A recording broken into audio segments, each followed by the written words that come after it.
Good morning, everybody. My name is Megan Thompson. I'm with the Delta Stewardship Council Agency, and we would like to thank you for joining us today.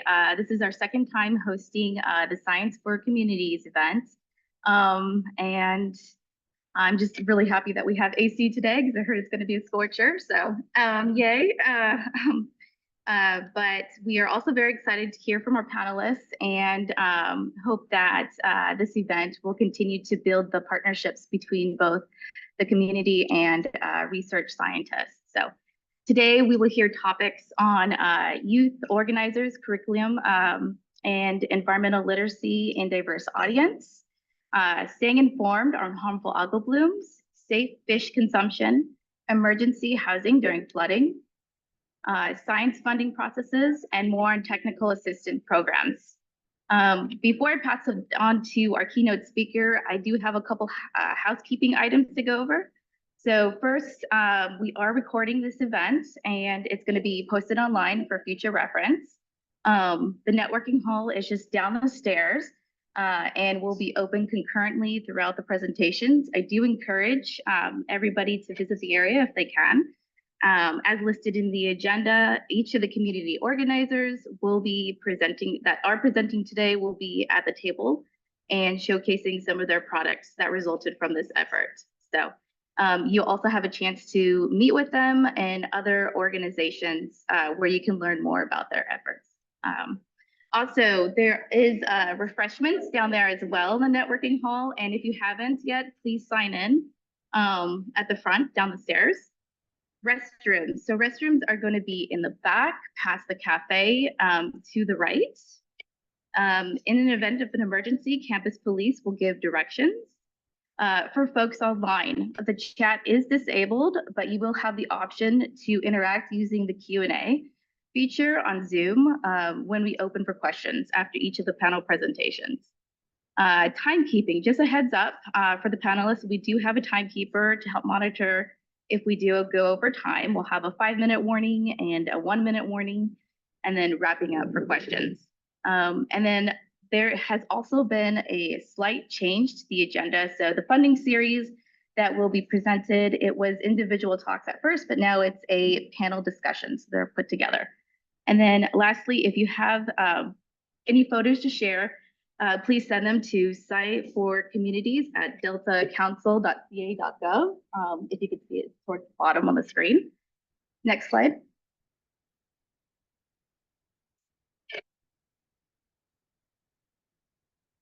And now I'd like to hand it over to our keynote speaker, our chair, Julie Lee.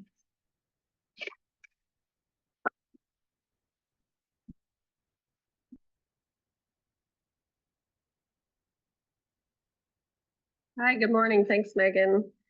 Well, it's nice to see that some of us braved the hot weather and came in person. Congratulations for getting here, and I hope you have plans to stay cool for the weekend. Hopefully our heat wave is nearing its end, though. And those of you that were online and are smart and stayed in your air conditioning, congratulations and welcome to the conference. I just wanted to start out by saying that my name is Julie Lee, and I'm the chair of the Delta Stewardship Council. We are the California state agency that works to ensure a reliable statewide water supply and a resilient Delta ecosystem in a way that protects and enhances the region as a place where people live, work, visit, and recreate. I'd like to welcome you today to the Science for Communities workshop. We appreciate you being here, whether you're attending in person or virtually. And I'd like to lead us in an important acknowledgement regarding today's workshop and the work we do in the Bay Delta. This is our land acknowledgement. We acknowledge that the Delta watershed and larger Bay estuary are located within the ancestral territory of and have been continually occupied for thousands of years by the native people of numerous villages and tribes, including the Bay Miwok, Coast Miwok, Plains Miwok, Mayadu, Nisenan, Ohlone, Patwin, Pomo, Wapo, Wintun, and Yokuts, who make up the tribal groups, both recognized and unrecognized. We wish to show our respect to them, their ancestors, elders, relatives, and their sovereignty by acknowledging the injustices inherent in a violent history of colonization and dispossession and their sovereign rights as First Peoples. We recognize that today's Delta Stewardship Council and other organizations are guests on these traditional homelands. Tribal communities have been stewarding our natural environment since time immemorial. There is much we need to learn from the Bay Delta's tribal communities about stewardship. Please consider that although this statement acknowledges the ancestral and unceded territories of the original native peoples of the Bay Delta, additional steps are required to move towards meaningful restorative justice. This event encourages building beneficial and constructive relationships that support tribes in restoring their role as land stewards and elevating and integrating Native communities in the planning and decision-making for a healthy and resilient Bay Delta. So next, I'd like to talk about what to expect today. The goals of the Science for Communities workshop are to create partnerships and share resources to make the Delta and California a better place. And how do we hope to do this? By providing a platform for community-based organizations to convey their research needs to scientists with the data, tools, and resources to help address those needs. This might include topics related to harmful algal blooms, toxic fish consumptions, floods, or possibly something else. The scientists you'll hear from today have researched those topics and many more over the last 6 months and are prepared to speak about what the communities need to know. We hope you'll use this venue and the online space for networking, engaging, and relationship building. At the end of the day, scientists should leave with a better understanding of the problems that community members face and the reasons they are so pressing, and community members should leave having learned about the resources that can help alleviate some of these issues. I want to say right off the bat, I am not a scientist, but I am a member of a community with deep interests in science. Many of my personal hobbies are directly related to science. I consider myself a very amateur genealogist. I love DNA research, archaeology, and our beautiful planet's beginnings and the history of our evolution as a species. I'm also very interested in whole food, plant-based living to extend our own lives and to heal our planet. These are things that are very important to me, and they are all tied to a basis in science. If I were ever able to have a conversation with my younger self, I'd suggest that we take more science classes. However, I understand that time travel would pose certain risks, what with the paradox loops and the temporal anomalies and the butterfly effect, and I really don't want to change my current life. I'm very happy where I'm at. I just want to be science smarter. And that is where this workshop comes in. You don't have to be a scientist for science to be tied to your life or your interests. And I'd like to see us promoting these connections as much as possible. As a matter of fact, by attending this workshop, you are involved in Science for Communities. You value science, you value community, and you value the notion that the two are linked and benefit each other. I hope to get a chance to meet some of you today and that everyone will really take advantage of the networking opportunity this event offers.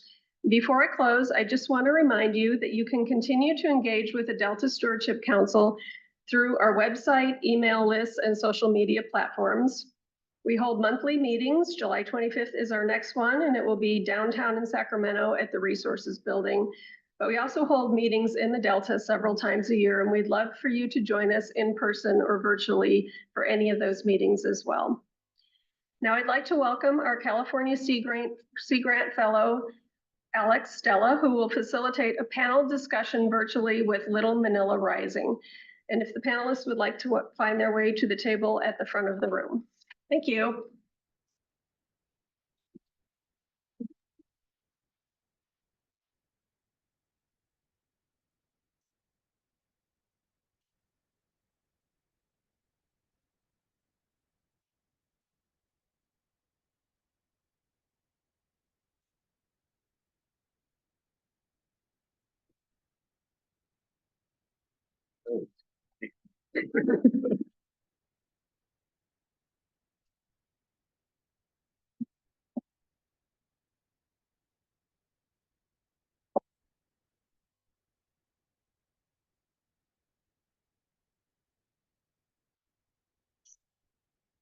Perfect. Thank you, Chair Lee.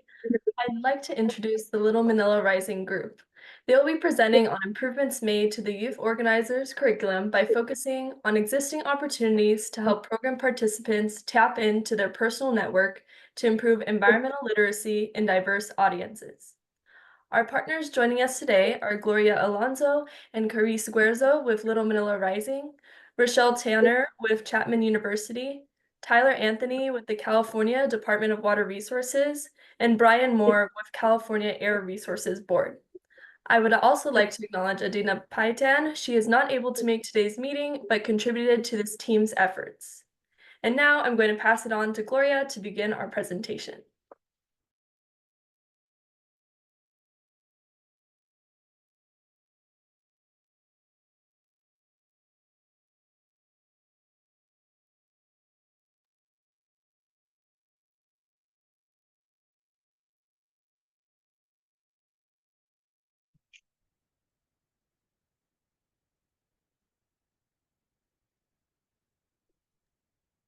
Hi, I'm Carice Guerzo. I think Gloria might still be in the waiting room on the Zoom call, but I can go ahead and introduce myself. I'm Carice Guerzo, pronoun she, her. I'm the youth programs coordinator at Little Manila Rising. And Gloria Alonso is our environmental justice advocacy coordinator.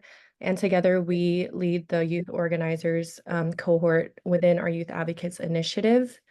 And just briefly about the Youth Advocates Initiative.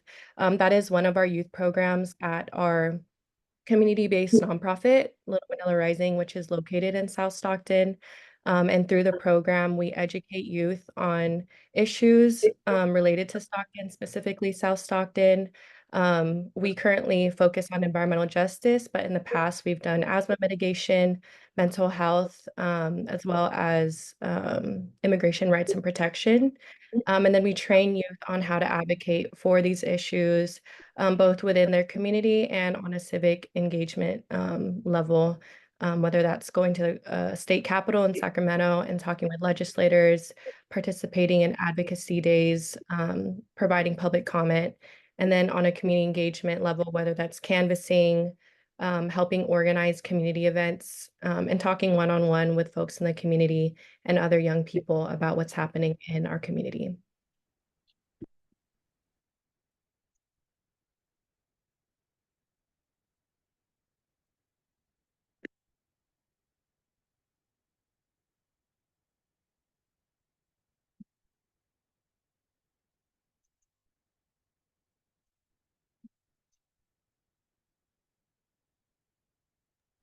Sorry about that. All we are waiting for Gloria to join.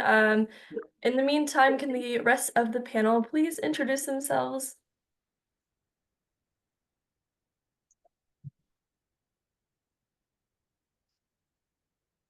Cool. I guess I can start. Oh, can people hear me? This Yes. just closer. Okay, got it. I feel like I'm on trial a little bit. No, so my name is Brian Moore, and I work at the Air Resources Board, and specifically in the Office of Community Air Protection. And just a little background: historically, the state and the Air Resources Board look at air quality on like a regional scale, like basin-wide, like Central Valley, the LA area. But in 2017, the legislature directed us to look at local air quality issues, especially in communities that are overburdened with air pollution. So that's a program that I work with. And in a previous life, I'm a trained physiologist, lung physiologist. Yeah, hi everyone, I'm Tyler Anthony. I'm a senior environmental scientist at the California Department of Water Resources. So I'm actually the greenhouse gas emissions reduction specialist and carbon sequestration specialist. I did my PhD studying greenhouse gases and carbon cycling in the Delta. So really trying to understand how the Delta is both adapting to climate change, but also causing climate change. And so I was really interested in participating in this group to really try to connect with communities so that they can better understand how climate change is affecting them, but how they might be able to help combat climate change. And so that's really giving them connections that they might not otherwise realize. This is very sophisticated science that might be difficult to approach without some background, but they can still connect to it and try to understand how it might be affecting their lives. So, yeah, thanks. Hi, everyone. My name is Rochelle Tanner. I'm a professor of environmental science and policy at Chapman University, which is in Southern California. Just like Brian, I'm a trained physiologist, but I've found myself in community science these days. We do, in my lab, the ecological and social impacts of climate change on nearshore communities. So that includes wetlands, estuaries, rocky coasts. We're looking at how science literacy and fundamental science research interplay into a broader goal of making sure we have a science literate public, especially those who have been overburdened and under-resourced in our current climate mitigation and climate adaptation strategy for the state. Hi, Alex. Do you know if Gloria was able to get in the room Um, online? I'm not seeing her online, and the contact I had for her is actually Jasmine's number. So Jasmine is going to reach out to her right now, and hopefully I am here. Okay. Oh, Hello. Carrie says hi. Okay. Hi, Gloria. Welcome in. Hello. Are you all able to hear me? Yes. Okay, great.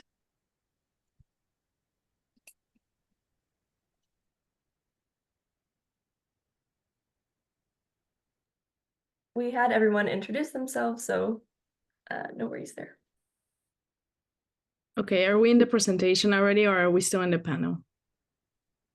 Presentation. Okay, well, thank you for introducing themselves. We can start. I'm sorry for joining late. I'm just making sure the commotion calms down. Thank you everyone who joined in person, and to everyone who's joining online. Just a heads up, I think other folks are still in the Microsoft meeting link that it's in the calendar invite. So yeah. All right, so now that we introduced ourselves, we can go to the next slide.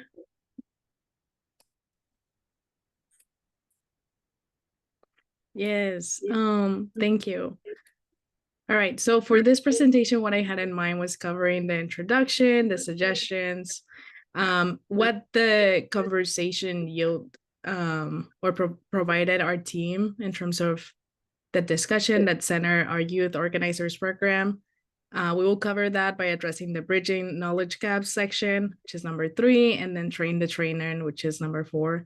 And then we will showcase the example that is provided by Rochelle, and we will close with the final remarks.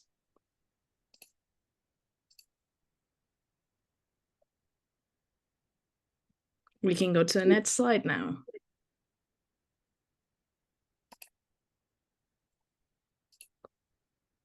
All right, so I'm sorry, the format is a little funky. I was actually hoping the Science for Communities team will use the PDF version, but we'll adapt.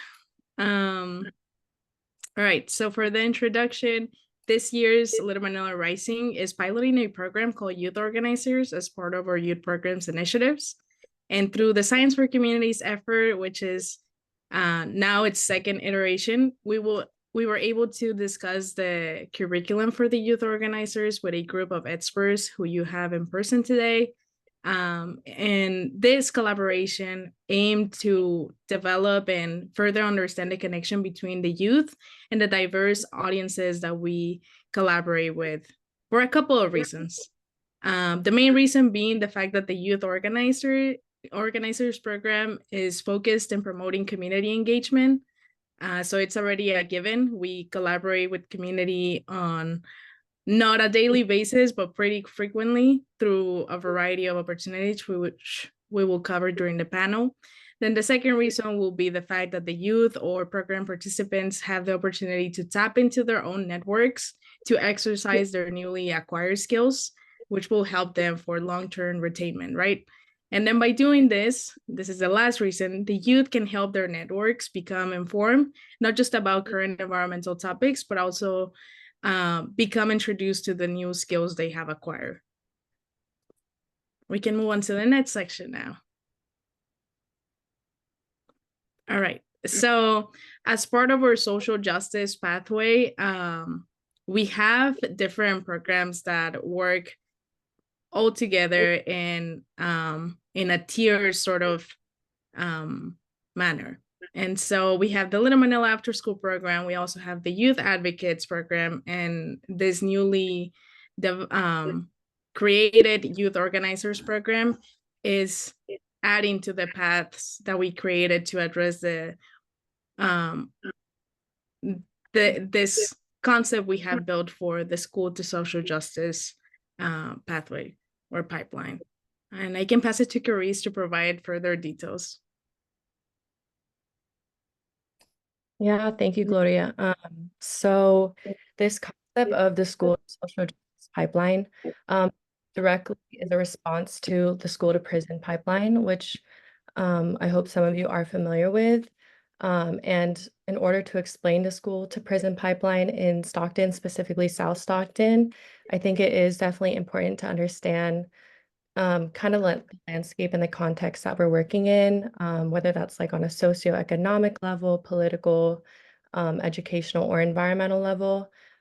So when we're looking at the inequities between North Stockton and South Stockton, it is important to note, like on an environmental level, the concentration of like major pollutants, both stationary and mobile, whether that be the Port of Stockton or even the amount of diesel trucks that pass by on a daily basis.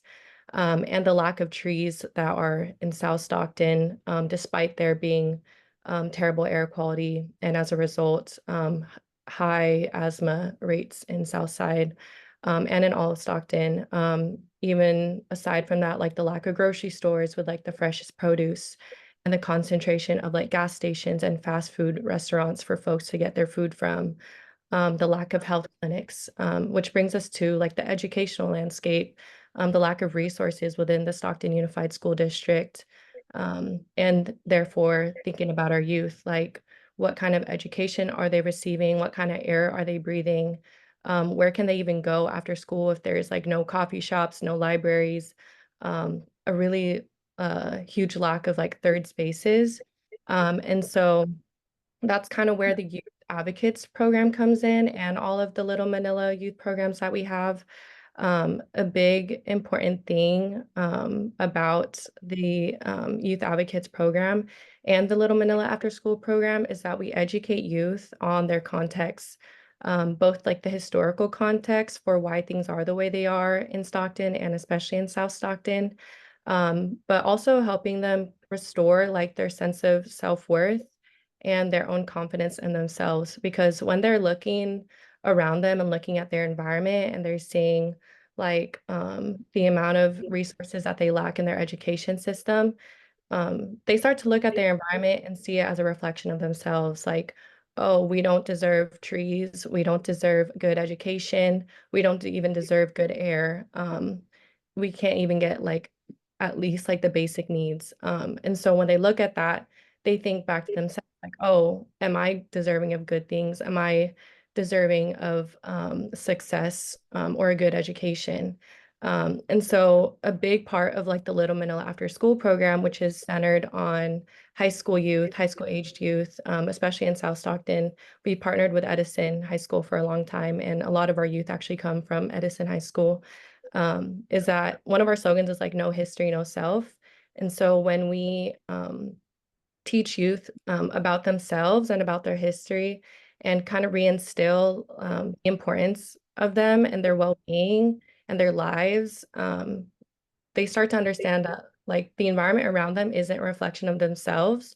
It's a reflection of the people in power or the government or whoever it may be that failed them in providing these resources and these basic needs for themselves. And then once we like teach them about the things they want to learn, teach them about social justice, teach them about themselves and their history, that's kind of where the Little Manila Youth Advocates program comes in, because then they start to learn about these issues that are happening. Like, okay, now that we know that there's a lack of trees, let's understand why there's a lack of trees and let's learn how we can advocate for better air policies. So the Youth Advocates program, we really have like subject-specific education. So like for me, example, I was actually a youth advocate for environmental justice, and I learned about like like basic air quality, basic water quality in Stockton, and I learned how to advocate for that. We even had the opportunity to participate in an advocacy day and talk with legislators. So it really gives you those skills, like how to public speak, how to network, how to be strategic when you're talking with community members or people, empower people like in government positions. And it really builds like your overall confidence, really gives you that professional development. And then youth advocates could then return and become a youth organizer. So then now that you've had that education, now you can spend more time on the ground. And Youth Organizers Program is actually a program that we're piloting this year. Again, like I said at the beginning, me and Gloria are leading this one. And the beauty of it is that it is youth-led and led by youth who went through this process. I didn't go through LMASP, but I did go through the Youth Advocates Program. And so we can implement the gaps that we saw as youth advocates. Like before, there wasn't like a workshop on networking, but now that we've realized like those skills are important to have, we're going to make sure to implement that. So it's really like a really cool space where we also co-create the curriculum with our youth organizers. And we also have given the youth organizers opportunity to shadow Gloria in like her environmental justice advocacy work, attending partner meetings, whether that's like for AB 617 or even getting involved with other partner organizations like CVAC, which is the Central Valley Air Quality Coalition. So when they are able to be with Gloria and like have more youth representation in these spaces and build their confidence, talking to their own experience and how it's directly impacted by the environment, it's really such an empowering experience for our youth. And hopefully through this School to Social Justice pipeline, we've created opportunities for them to come back if they want to Stockton or stay in Stockton and work in social justice and environmental justice in healing their communities, whether that's with us, Little Manila Rising, or with our other partner organizations, or maybe it's even something they go on to study if they decide to go to college. So yeah, that's hopefully that wasn't too long, but that's a little breakdown of the School to Social Justice pipeline. Thank you, Carice, for providing that. All right, so as Carice mentioned, we're piloting this program. So the existing curriculum, it's something that's still developing, something that we're looking forward to continuing improving. And that's exactly why the Science for Communities effort was so impactful, why it ended up becoming the center of attention for our presentation and the topic that we decided to focus our work in for this collaboration. But thank you for addressing that, Carice. We can move on to the next slide now. All right, so the outcome of our collaboration gave us a couple of buckets that helped us identify areas of improvement for that existing curriculum. The main topic that came up was how we address the baseline knowledge, how we actually think about how the youth interact with everything that we are presenting on, every single opportunity we're providing them access to, etc. And so some of the bullet points that I decided to incorporate in this presentation are the ones that you see reflected on the slides. So our experts advised us to include broad introductions to environmental justice issues or just environmental issues in general, making sure that we center our attention in understanding the fundamental science. And then secondly, making sure that we provide approachable examples to understand these climate terms or any of these environmental issues. And so you will see that reflected in the following slides. This is just an overview. The second bucket was the development of assignments. So that is something that we do not have on the curriculum currently. We only have presentations, we have check-ins with our youth, and we have follow-ups that focused on our attention on the shadowing opportunities. but we don't have assignments, right? Like we don't have the explicit itemized assignment that you, for example, will get in a regular academic setting. And so that was a suggestion, and some of the examples that I included here in this presentation are actually coming up with interviews, developing a connection between personal health and environmental impacts, and understanding individual and collective stories. And then the last bucket that was actually, that I actually didn't have a lot of time to continue identifying additional connections that could help us further improve the curriculum, is developing open sessions to family and friends.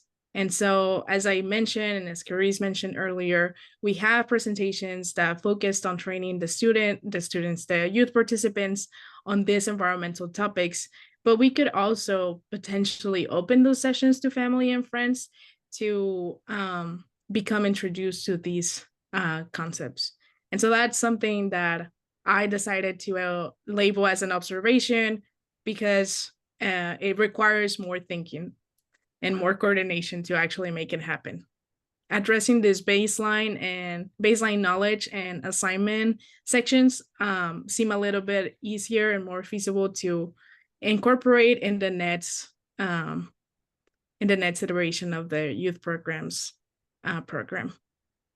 youth organizers program. All right, we can move on to the next slide. All right, so as I mentioned, the first section that we're covering is bridging the knowledge gaps. On the box on the left, you'll see the elements that came up during our conversation with the experts that you see in person today. Thank you very much for being there. And then on the box on the right, it's current examples of curriculum topics. So I'll go ahead and address those curriculum topics first, and then I'll let you know how is there a connection between the suggestions and the current curriculum topics. So in our curriculum, we currently have embedded presentations that cover environmental justice issues, such as the booming of the wood pellet industry, right? That's one topic. Then another topic will be the state-funded project AB 617, which is Assembly Bill 617 that promotes the mitigation of negative air quality in South Stockton. Then another topic will be zero emissions shipping in our port, in the Stockton port. And so those presentations already have some type of general science literacy embedded in them. And so as a way to bridge those knowledge gaps, our experts, through the collaboration, suggested to continue further developing those presentations by providing additional background knowledge, which is also something that our youth kept telling us, right? So we see that two different groups are telling us that we need to do further background research on this. So that's how we're going to incorporate it in the next curriculum, if possible. And then the next example will be a presentation on the urban heat island effect using geographic information systems. So that's a mapping technology. Our curriculum leverage a partnership we have with NASA Develop, which is a group of folks, researchers, and young professionals who try to use their knowledge on GIS and support the capacity of local organizations, community-based organizations, or groups doing environmental work. And so the presentation that they provided to our youth was focused on the urban heat island effect. It provided a variety of terminology that obviously was connected to GIS. So there is a lot of background knowledge that has to be introduced to the youth in advance to have them interact with this presentation in real time, in a manner that will allow them to understand its relevance in later presentations. And so this suggestion in this section was providing approachable examples that don't right away introduce the urban heat island effect and how it's studied through GIS, but rather using other mapping scenarios where GIS is already used, and then showing that to the youth, introducing that to the youth first, maybe with less I'm sorry, I'm blanking on the word, but not focusing on the really complex concepts that come from GIS, such as like, I don't know, doing a spatial analysis, a full spatial analysis on the urban heat island effect, but rather focusing on like the changes in temperature and how that can be quantified through GIS. And so like doing more of a focusing a little bit more on the baby steps to understand the connection between mapping and its localized, how those localized metrics are acquired. And so again, just highlighting how important it is to provide approachable examples when introducing mapping technologies. And then the last suggestion was on this other example we have in the curriculum, which was a presentation and exercise on policy advocacy and making sure that accessibility is embedded in that presentation. And so by accessibility, it's everything that was mentioned before, right? Like terms or specific terminology is really difficult to access for young individuals who haven't or maybe don't have an interest in, for example, GIS or environmental justice issues or other areas that are connected to this topic in particular. And so just making sure that accessibility is emphasized over and over again in every single training or presentation. Okay, well, that's everything for this slide. We can move on to the next one. All right. So for this portion of the curriculum, again, we're not going full in depth into the details of how our youth organizers program is structured, but essentially there are two phases or two stages in the program. The first stage focuses on developing specialized trainings, and then the second phase focuses on shadowing opportunities. However, for those shadowing opportunities, the youth or the program participants need to have a set of skills to actually interact with the community, right? As I mentioned earlier, this program focuses on community engagement. And so having those skills to actually do community engagement is essential. And so the potential as the themes for the assignments that we came up with are, number one here, personal connection to climate issues. How will that be reflected in the curriculum?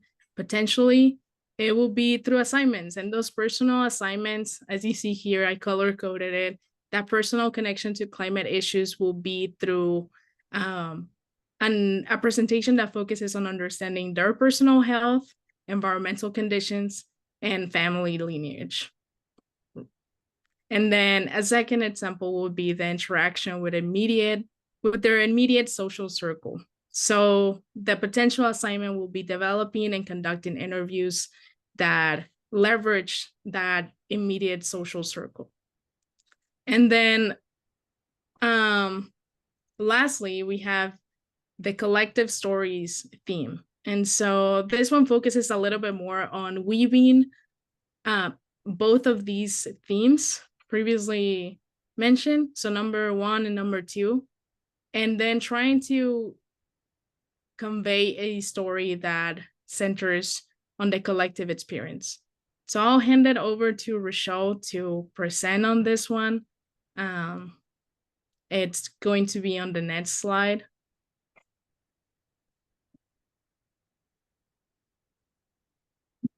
Thanks, Gloria. I'll take only a minute or so to talk about this because I know we're behind time, but one example of an assignment that could help us address some of these issues is in helping people understand how to do cultural storytelling. And cultural storytelling is a little bit different than personal storytelling because it involves people around you and people who have knowledge about historical and ancestral stories of your family or your experiences in a particular place. And we developed this in an actual assignment. So if you want that, I can give it to you. And there's some resources in it if you want to learn more about it. But we thought this was important to include because it can help broaden the impact and reach of the youth organizers program by involving their family and friends, their social circle in the work that they're doing, because they can ask people around them about their experiences in the environment and help them think about connections to environmental justice through the storytelling lens that they hadn't previously considered. But we can talk more about that in the panel. Next slide, and Gloria, take us out. Well, thank you very much, everyone. Hopefully it was useful to listen to how we're developing our youth programs initiative through this particular youth organizers piloting program. Hopefully the pathway we have created is a useful example for everyone here to if you haven't been introduced to youth outreach and its connection to environmental justice, hopefully that was the introduction to it. If not, then I hope you take away a few important elements that we continue considering in our efforts.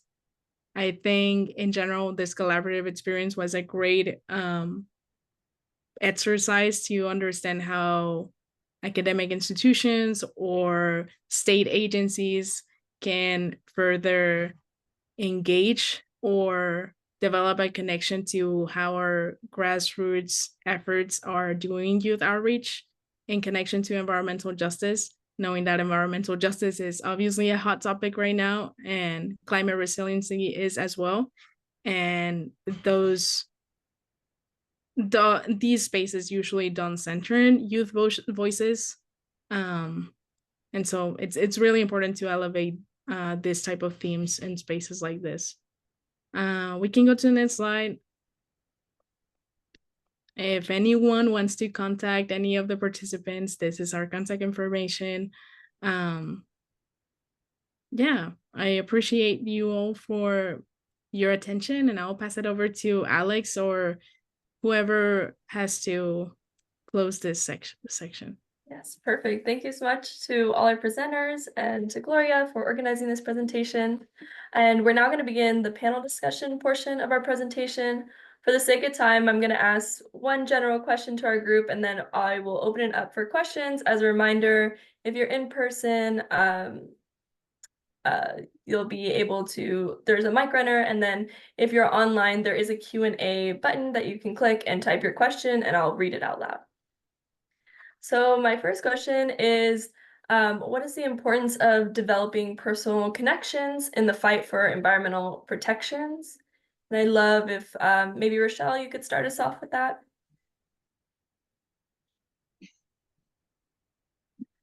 All right, Alex. So I'll just start broadly, and then maybe Tyler and Brian can fill in some examples. When I think about personal connections and telling climate stories, I think about how people don't always see direct connections between climate change, environmental justice, and their daily lives. And I think in building those personal connections, we can help people see that everyone has a place in the climate story. In academics, we call this mutual aid, if you want to look that up. But I think those personal connections are really important for making sure that a community has potential for collective action to further their own participation in governance. And so, you know, we always hear that there's kind of this apathy around climate action. It's not actually apathy, it's just people don't know how to talk about it. And so when you build those personal connections, you build pathways to talk about climate action and for people to get involved. You guys want to share some examples? Yeah, so just thinking about it from like a climate change and what I do trying to combat climate change. I am in a very specific niche of science, but climate change is affecting all areas of science. It's affecting all ecosystems, affecting all aspects of society if you actually take a deep enough step back. And so really and lots of people are just afraid to talk about climate change because they think they might not have the tools or understanding to do it. But building these personal connections, you can just start meeting people where they're at.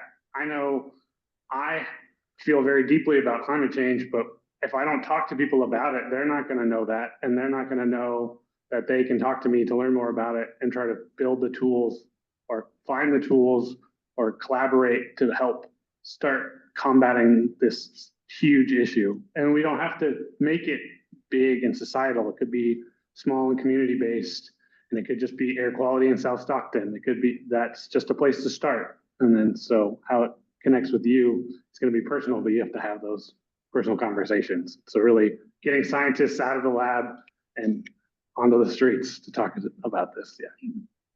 Yeah, so I just kind of continue on with what was just said, but kind of flip it where what I've seen in my work, it's been kind of reverse where I work at a state regulatory agency who looks big picture. This program I work in, which actually Little Manila Rising is part of, the work in South Stockton, has forced us to get out into the community with community members who are extremely passionate about their air quality, and is forced us to build personal relationships with these communities we work in and people that live there. So instead of me at work now talking about sensitive populations or looking at aggregated data like over a county or a big region, it's become more personal to me, and it helps me value the work I'm doing to making those connections. So I think the personal connection thing goes both ways, and we owe Little Manila Rising, those other really prominent community-based organizations to help pull us state regulatory agencies, out of our labs and getting down in the community. Perfect. Thank you so much for those answers. Really helpful and insightful into how we can better connect and build community involvement into the fight for climate change. I really appreciate it. I'm not seeing any questions online, but if you do have a question for our panelist, again, and you are online, please put it in the Q&A. You simply click the Q&A button at the bottom of the Zoom window. Megan, do you have any questions in person that we can start with? Sure, let me open it up. Are there any questions in the room for any of our panelists, both online and in person?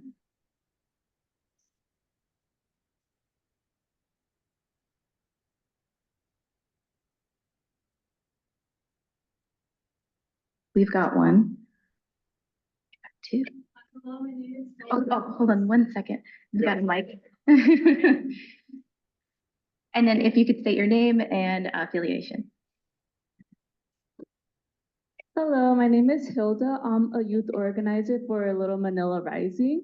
One question that I had was, what kind of resources or pieces of technology can be used to measure climate change?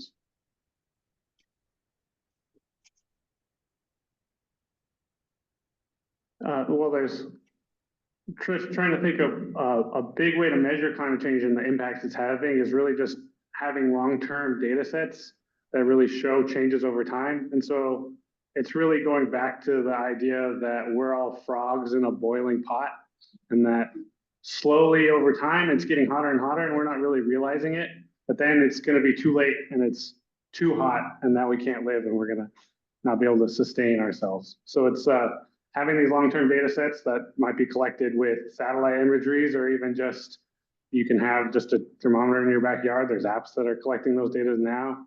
We're seeing some of the hottest temperatures ever measured just in the last week in the Central Valley. And so that ever measured. And so we wouldn't know that if we didn't have these long-term data sets.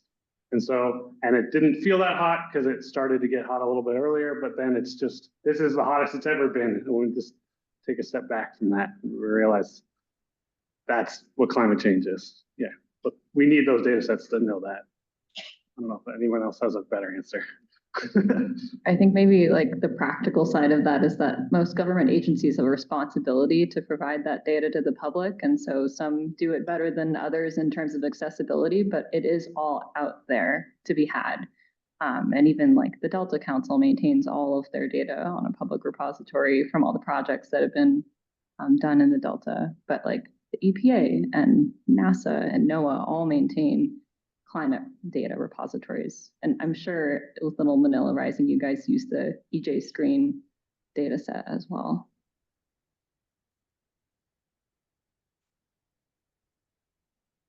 Great, we have another question.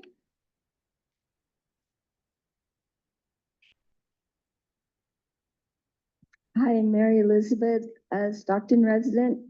And I would like to hear how our state agencies and educational institutions and non-governmental organizations can help with developing, broader understanding.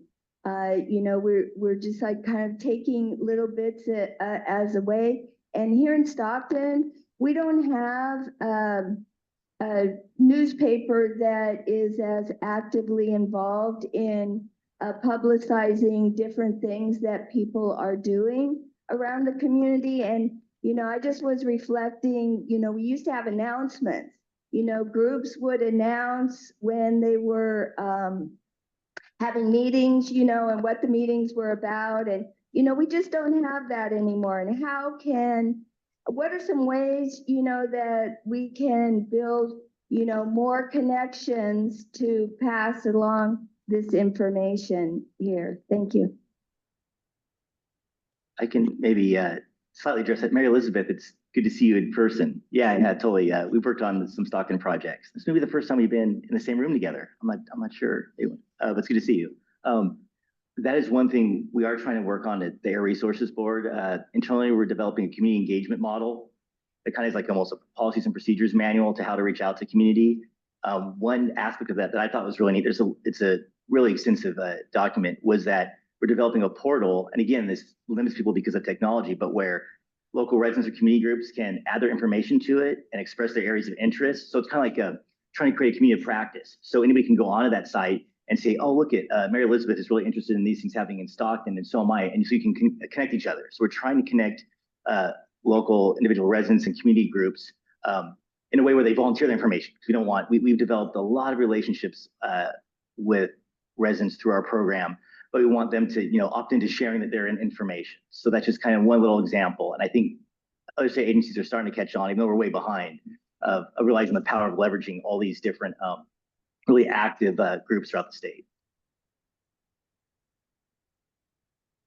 I have a very different kind of example. So I don't live in the Delta. I live in Orange County, Orange specifically, the town.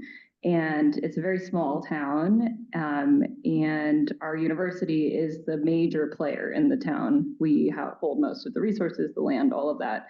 And some of the local groups, grassroots organizations came to me to ask whether we could form a subcommittee of the city council to address sustainability and environmental justice issues. And so the city council actually did that, and they send a council member to each of our monthly meetings. And throughout the last year and a half, we were able to adopt a climate action plan into the city legislature. And that was all just like a few individuals came to the university that held most of the resources to ask for that. And that group is really active in going to farmers markets and like local craft fairs to set up a little booth.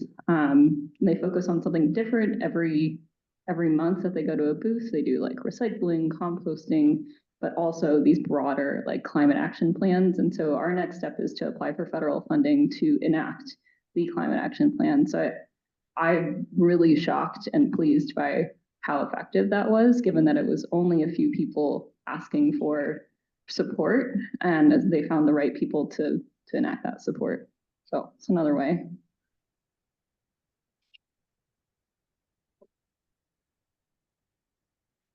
We got one more question, and then I'd like to take one online. Virginia Gardner with the Delta Protection Commission. It's actually sort of a comment. In the Delta, one of the things that's most difficult for most people to access is internet. And so I just wanted to say, following up on Mary Elizabeth's comment, that I really appreciate what organizations like Little Manila Rising and others are doing at the community level to do the outreach and messaging in all the formats, not just online, which is great if you have it. But if it's not, adequate speeds, or if you can't afford it, doing the messages on the board at the laundromat or wherever you can, all the formats are still really, really critical.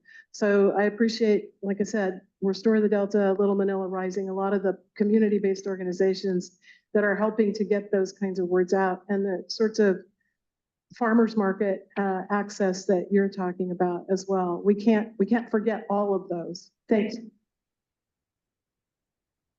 Thank you. Alex, are there any questions online? There are not, but I can ask another question if there aren't any in the room. Oh, are there any other questions in the room?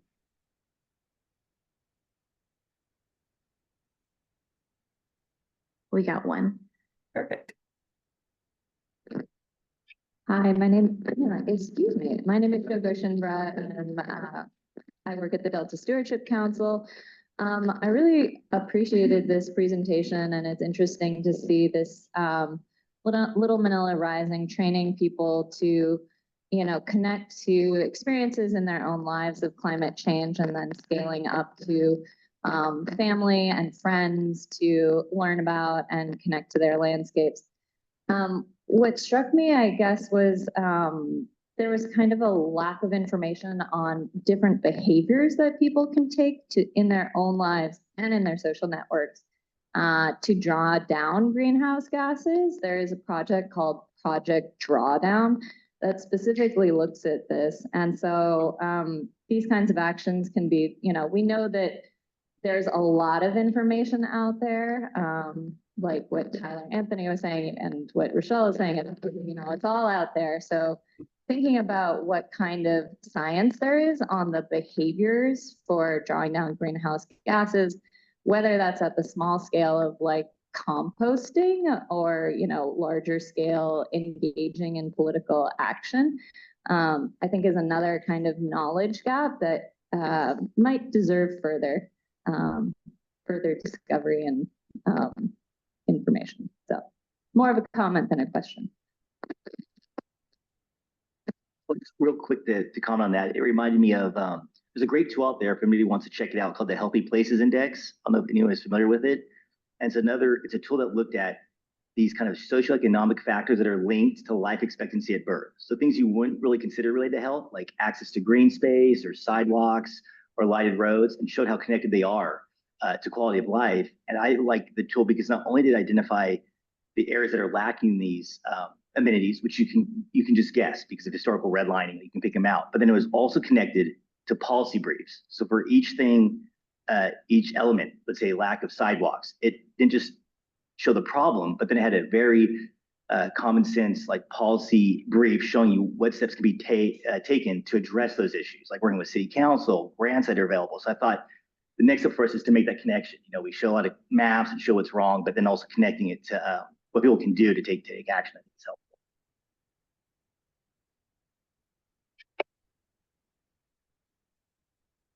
Thank you. I think we have enough time for probably one, maybe two more questions. Real quick, are there any questions online? There are not. Okay, and then I'll ask again, any in the room?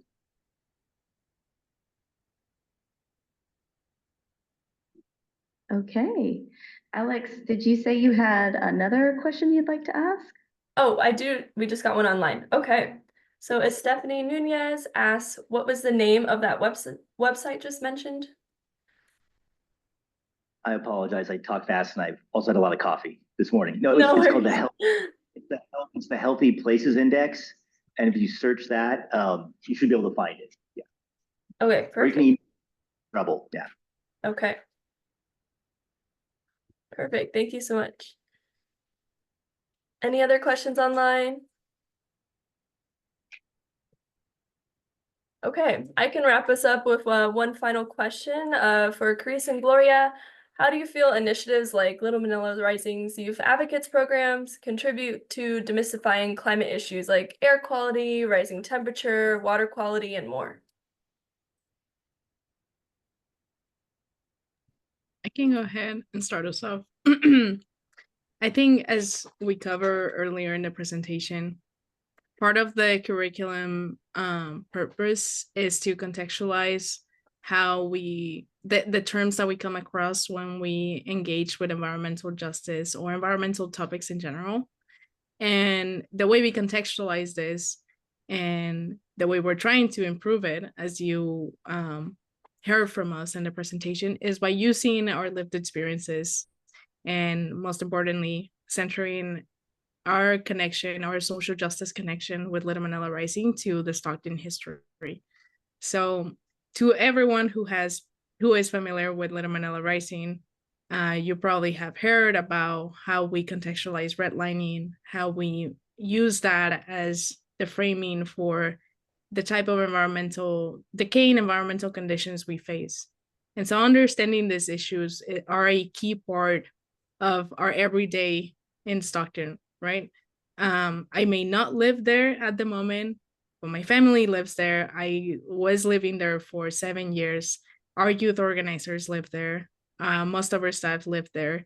So they experience that on a daily, right? With the heat wave, we experience that right now.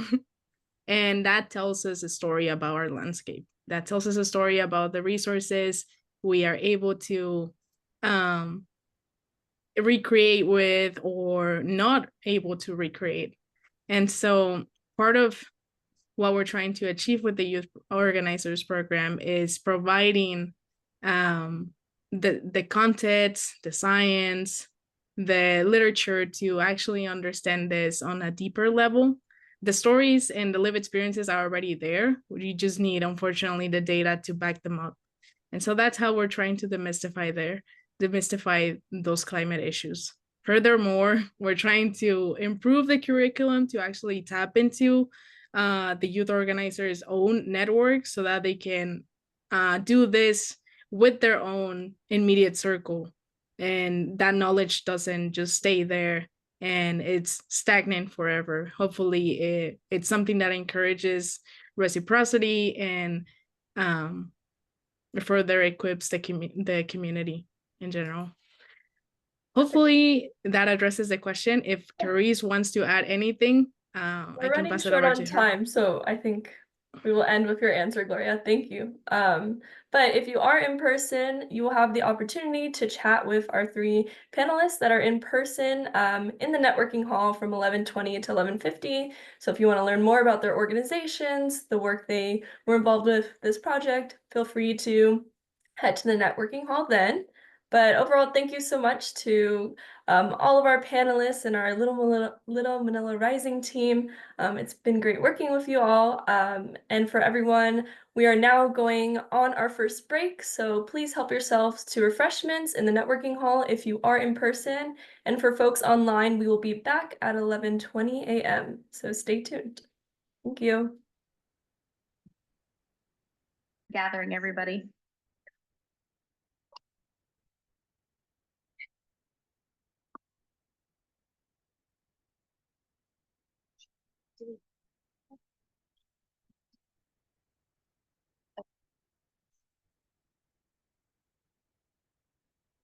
Okay, welcome back, everyone. I am actually going to hand it over to Dane Wicker, who's virtual and will be facilitating the next panel.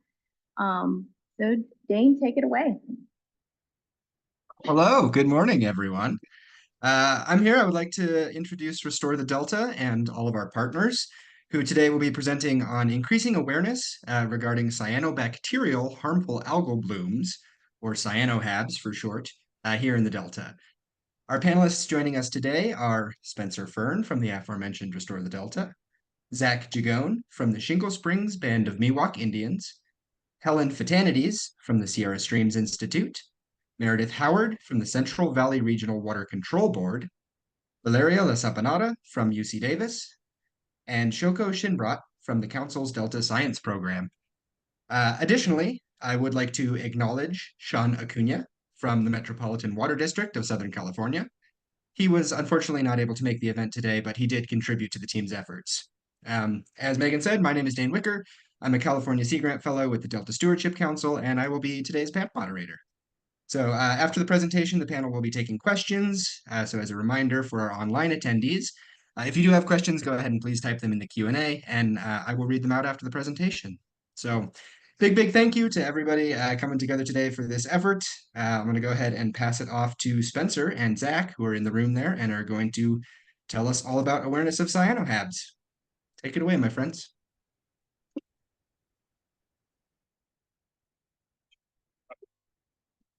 Hi, so if I can go to the next slide, please. As Dane mentioned, my name is Spencer Fern, and I'm the Delta Science Program Manager with Restore the Delta. And I'm going to be giving a presentation today on harmful algal bloom monitoring in the Delta and helping to find ways to inform the public of health concerns. Next slide, please. So before I go into the water quality and how we're working with harmful algal blooms, I kind of want to introduce Restore the Delta and the work we do. So Restore the Delta has worked since 2006 in the areas of public education and outreach, and has grown over to 75,000 followers throughout California. Our vision is that the Sacramento San Joaquin River will be a place where vibrant local economy, tourism, recreation, farming, wildlife, and fisheries can thrive as a result of collaborative efforts to protect our waterways. And the goal is to connect communities to those regional rivers and empower communities to become the guardians of the estuary, and in an effort through our organization to empower community members to become a part of the estuary and work to create a better future for the Delta. Next slide, please. So also in a topic setting mark, I also want to explain what harmful algal blooms are for anybody in the room who hasn't been exposed to it.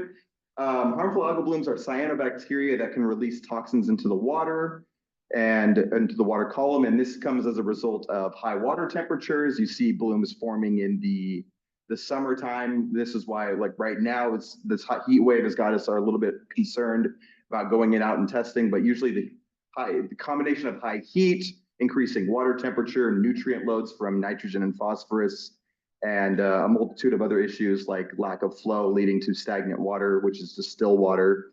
All of these factors lead to blooms forming. And then, as I mentioned, as the water gets hotter, they start to release toxins into the water and become a health concern. Blooms are often characterized by their appearance or foul smell, and in reference to that, it's usually a electric green bloom here in Stockton, which is the microcystins bloom, and I'll kind of go more in depth on that later. But overall, they'll have like these very vibrant appearances, and then they'll also smell pretty bad, and at least the ones here smell like spilled gasoline. So having said that too, these toxins that I mentioned that get released into the waterways and how they can be impactful to human health is that when they can get onto the skin, they can cause skin rashes. They can, if they're ingested, they can cause liver problems. There's even been reports of heart attacks and strokes, even though there have been few. But those are things that have happened and come as a result as ingestion from toxins. And then the types of blooms I want to highlight, or the most common ones found in the Delta, are the microcystins one. The microcystis, which I mentioned, which are the spilled green paint that looks kind of very, very lime green, extremely bright. Might have seen some of these in downtown Stockton if you were here in 2022. And then there's also Dolichospermum, which are like clumps. I've seen that once here, but not very much. And then there's the Aphanizomenon, which are your kind of grass clippings. They look like strands of grass in the water column. So next slide, please. So talking about the current state of harmful algal blooms in the Delta, I kind of want to take a step back to when I first started our monitoring program here in 2022.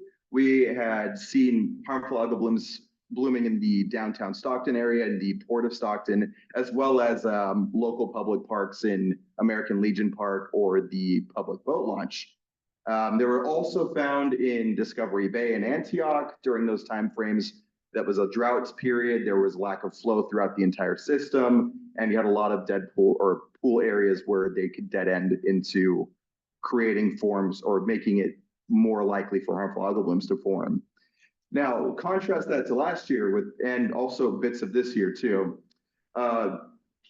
we haven't seen a single bloom since 2022, at least in the Stockton area. There is one in Discovery Bay. There have been reports in other parts of California, but at least here in Stockton, we haven't seen any for at least 2 years now. And this is likely due to that increased amount of flow that has been coming from atmospheric river storms dating back to January of 23. Snowpack melt, at least last year, was a record snowpack. So we had a lot of flow going through the San Joaquin and Sacramento rivers throughout the entire summer due to snowpack melt. Now, this year, we're still also seeing a little bit of a higher flow range, but not as high as last year. So overall, we haven't been really seeing any blooms as it currently stands, and we're still doing monitoring, so that could change. And this heat wave might have changed things, we'll see. But HABs are a problem that face the entire Delta, right? So what happens is harmful algal blooms are currently under monitored, and they are especially problematic for vulnerable communities like Stockton, Discovery Bay, and Antioch.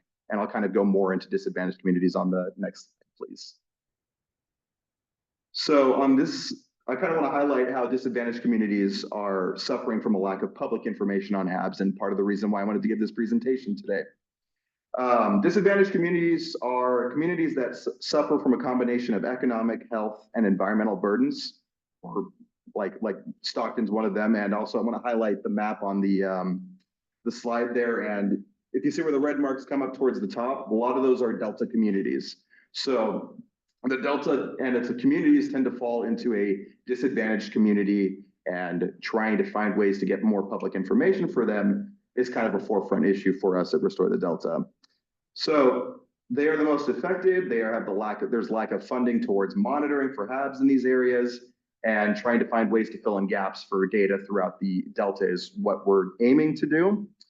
And this lack of monitoring then leads to that lack of public information. And you've got disadvantaged communities, you've got people who are dealing with a lot more issues than just water quality issues in their own backyard. So getting people to pay attention, or getting people to actually want to learn about the water quality, becomes a problem because of so many other things they have to deal with in this time frame, right? So what I'm just trying to highlight is that no monitoring also would mean no public health engagement. So next slide, please. I kind of want to talk about my observations, at least in the Stockton community. So like I mentioned, our HABs testing program takes place in Stockton for the most part, with some branching out to other parts of the Delta. For the most part, we're here along the San Joaquin River. So some of the observations I've seen throughout Stockton are people will be recreating in HABs infested areas, or places that HABs have infested before. And in the case of the past 2 years, really. So you'll see fishing, you'll see people enjoying picnics at parks adjacent to waterways that have harmful algal blooms before. People launch boats off of those public boat launches I was talking about in the previous slide. And people will be observing for water quality. And speaking from my own personal experience, I grew up here in Stockton, born and raised, used to recreate on the Delta. And the only thing I would always be told growing up was, the Delta is dirty, don't get into the water. Was it ever explained why? No, just the Delta is dirty, don't jump into the water. It's what I was always told. And honestly, in going throughout the Delta and how many people come up and ask us questions, it feels like a stigma that has continued to be perpetuated.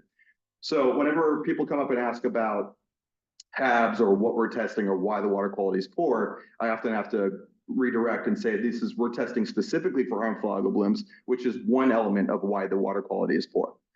And on the other part, you'll have people questioning why we're testing, why we're there in the first place. So oftentimes it's this conversation, and I try to be as informative as possible without dragging on and bringing too many scientific technical terms that are a little too scientific sometimes, something I'm working on. But Stockton and likely other disadvantaged communities are probably suffering from a similar problem. You've got people who are used to this water quality being poor, so they don't ever question it anymore. And, this lack of public information makes it hard for people to stay informed. And I could get to the next slide. I'll talk more about the importance of an informed community. And an informed community, I believe, is a strong community, right? Because if a community knows what's wrong in its community, they know the steps that they can take to help solve the problem that's currently taking place. This is pretty general for everywhere. You make it for anything. And I'm going to say understanding the public health risks of HABs that affect the community will help people recreate safely. And then also be able to effectively help to advocate for the changes needed in their own communities. And this doesn't necessarily just pertain to harmful algal blooms. This could be any threat in any public or community where you're dealing with any kind of problem. And then if people understand what's going on, they're able to make the changes they need to. And this is why there's this critical need for accessible and digestible public information regarding observing and seeing harmful algal blooms, because the problem we often see is there's a disconnect. I mean, there's definitely an availability of HABs information, and I'll be talking about that on the next slide, but oftentimes getting access to and knowing where to look and being able to understand what you're reading is the problem we're currently facing right now. So if I can go to the next slide, I'm going to kind of talk about how Restore the Delta tries to bridge this gap in public information. And mind you, these are opening steps. We're still working on it as we continue moving forward. But we monitor for HABs, like I mentioned, and then we upload all of our data into our user map, which is, it's on our website, but this is also the screenshot on the top right over there is a screenshot of a map from our website. And we also provide this data to the State Water Board, and I'm sure Meredith might talk about that in a little bit on our panel. But the data collected gets put into their FHAB monitoring program. They have a website on their map, and it's also a reporting tool too. And then also, like when there are HABs toxins present in the water, we post the informational material on our social media pages. Usually it's TikTok or Instagram. Sometimes, well, all of them really, but the ones that I've seen are the most engagement on are usually TikTok and Instagram. Those two pictures on the bottom right. Unfortunately, they're videos. I couldn't get them embedded on, so they just had to do that. But those were from 2022 when we had our bloom in the downtown Stockton area. We just try to like explain, why are we grabbing the water sample? We bring it to our lab. What are we testing for? What does this result mean? And kind of how we use it to inform like actions that can be done immediately in the community. And we've also provided demonstrations of our HABs work to public agent or local public nonprofits, government agencies, tribes, to kind of like explain and as a way of informing even students of like what are the problems in our Delta, informing of HABs, and then kind of giving them exposure to different routes or means of ways that they can get this information. And if we can go to the next slide, these are all of our links. These scans are also at our table over there. There's going to be some handouts as well that we worked on as a whole group for like informing the public on HABs for fishing, for general, and a few of those other kind of cases.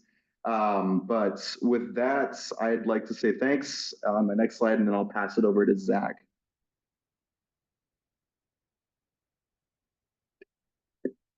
Hi, everyone. I'm Zach Dragone, environmental scientist with the Shingle Springs Band of Miwok Indians.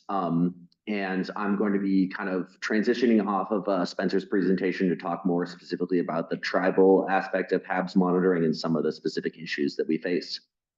Next slide, please.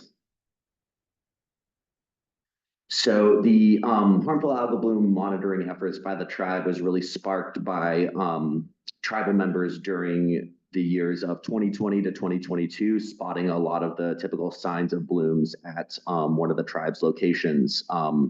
That's Verona Marina, which is located at the confluence of the Feather and the Sacramento rivers, and a lot of those blooms were spotted, so they decided to follow up with some additional testing, and that's what I'm here for.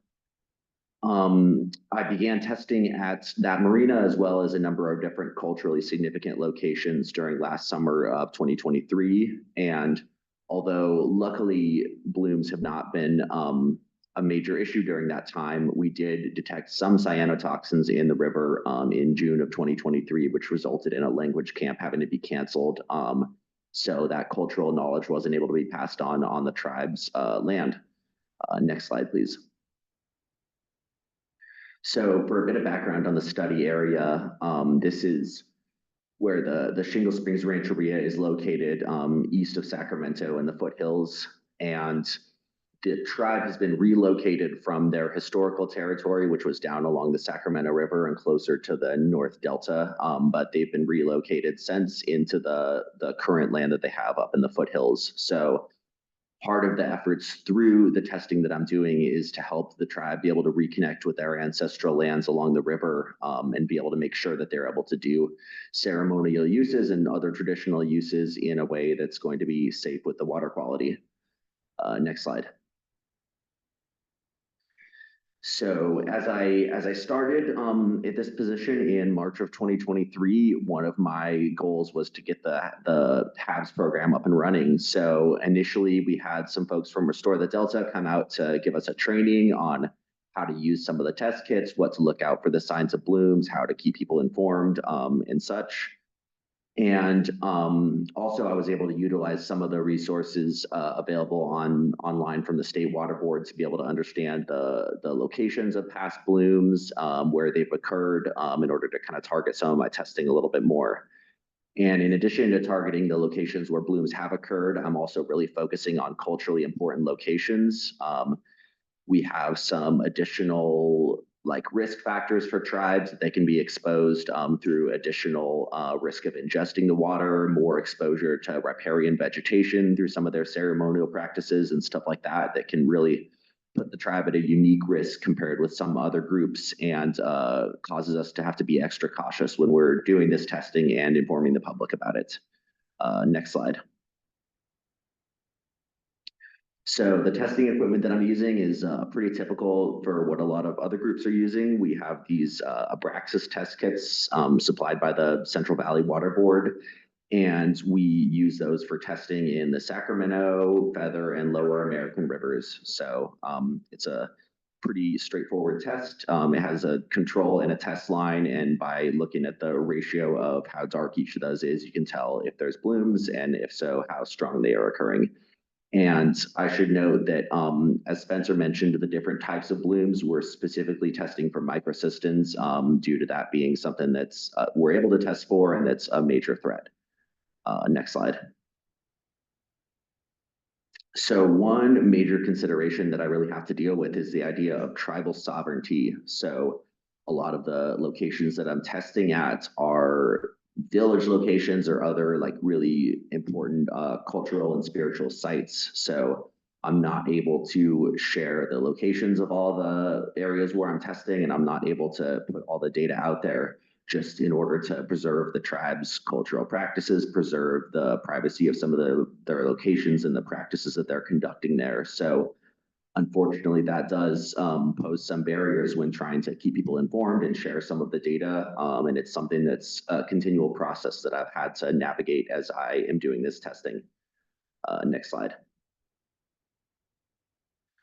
So next, I'd like to touch on the concept of shifting baselines. So basically, this quote up here sums it up pretty well. But as we experience environmental degradation and changes in the environment, we can start to think, as new generations and new folks come along, that this is how it's always been. And people can start to think we've always had this many harmful algal blooms, or the temperatures have always been this hot, and all those things. And it's really important for us to understand that it hasn't always been this way. And some of the things that we're seeing with blooms are really unprecedented over the past few years. And it's important to consider those things in terms of how we look at climate change and other human impacts. Next slide. So to finish out here, I'll talk about some of my future plans. So I'm going to continue testing, obviously, at the same locations where I have been, as well as expanding to several other culturally important sites that I can incorporate testing at as well.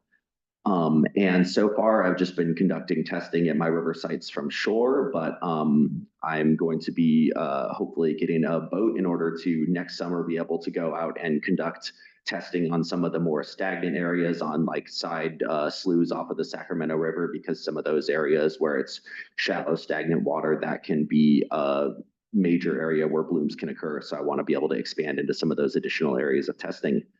And yeah, that's all I have. Thank you, everyone.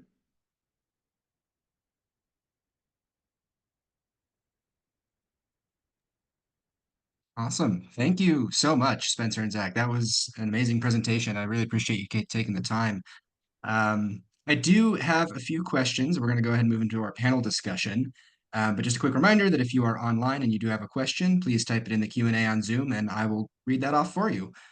And if you're in the room, we'll call it a time for your questions, and our mic runners will bring you the mic and allow you to ask yours. But first up, part of this project, right, was addressing the knowledge gap of people that may not know about this issue but should. I guess my question to anyone who wants to answer is, in your general subjective experience, how big is this knowledge gap? How many people are out there that you think are not aware of this issue that maybe should be?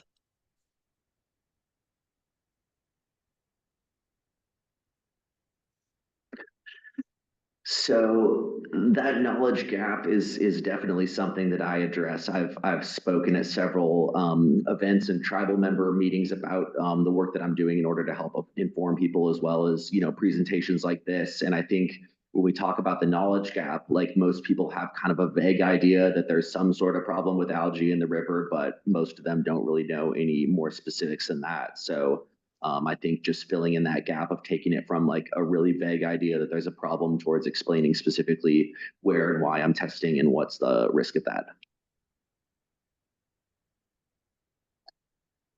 Absolutely. I guess, oh, go ahead. Okay. I just wanted to add that in addition to like talking to people, have seen a lot of social media posts where people are, for instance, even losing pets to harmful algal bloom. So we're definitely not there in terms of awareness of harmful algal blooms as being a huge problem. And there's this expectation that government agencies or organizations are the ones that are there to protect them. But right now we don't have that coordinated action to monitor everywhere. And there's some restrictions of where we can even monitor. And so there's not only this knowledge gap, there's this coordination gap, which at a certain point we'll be talking about the cyanohab strategy, which is there to kind of fill that knowledge gap. Yeah. Absolutely. I Go ahead. I think that there's potentially a big gap in recognition or outreach just for unhoused communities. And I think it's most important for them because they often end up living down by the delta, down by the creek, wherever we're seeing this bloom. So I think unless there's a sign near the place where they're living, they're probably not going to know. So I think that's one potential gap. Yeah, and I'm glad you brought that up, because I guess, oh, go ahead one more time. I think that's a great point, and kind of like add on to what Zach was saying earlier too, was I think it's hard to discern a true number of how hard it is to reach to certain groups of people. Like, because like I mentioned in my slides that most people in disadvantaged communities have a lot of things to concern themselves with before dealing with even the water quality issues in their communities. But I think it's gonna probably looking for. It would probably be in the same terms as like what the disadvantaged communities map would look like. So you'd probably see that those areas are probably areas that might have those gaps in them, and being able to find a determinate number from that is kind of probably just extrapolating based off of like the data you see there.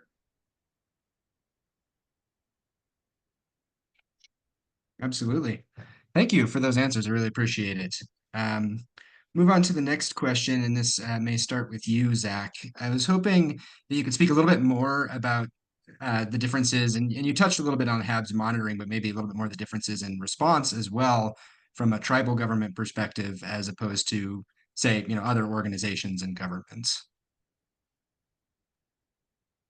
Yeah, so when we talk about response, I think one of the things that we don't really know entirely is the numeric standard and the exposure rate, because we know that certain activities that tribes are doing, like some of their ceremonial uses, some things that might involve additional ingestion of water or additional exposure to riparian plants or additional time spent along the water, could expose them to higher rates of exposure to those harmful algal blooms than other communities might be. So as I'm informing tribal members about this issue, I try to be, very conservative in putting that information out there. So if there's, even a slight bit of cyanotoxins that are detected that, might not be as much of a risk in other instances, I, try to make sure that folks are informed, because, that could potentially pose a risk with the higher exposure rates of tribes.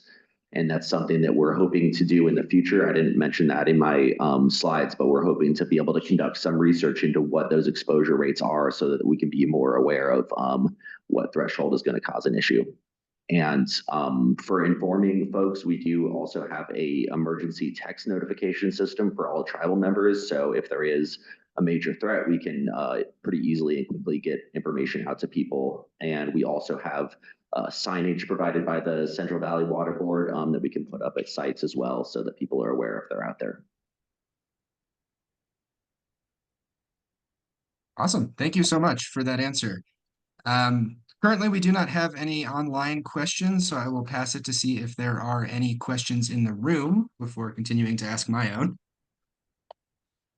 Thank you, Dane. We do have one question. Hello, I'm Annalisa from Chapman University. And Spencer, you mentioned that the algal blooms can actually be visually identified in some cases. Would you ever want to implement like a community reporting system where people could like call a number and or like send in a photo of a location and then you guys could go out to test?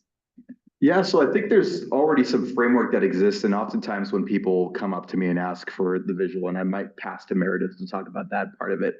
The FHAB program map through them is they have a means like a submitting form where you're able to take down the GPS coordinate, take pictures of the area, and then also there's a visual index that was developed by DWR that kind of measures like it's still subjective, but it's better than nothing, but be able to kind of like identify how pronounced the bloom is. And if there's anything you want to add to that, Meredith?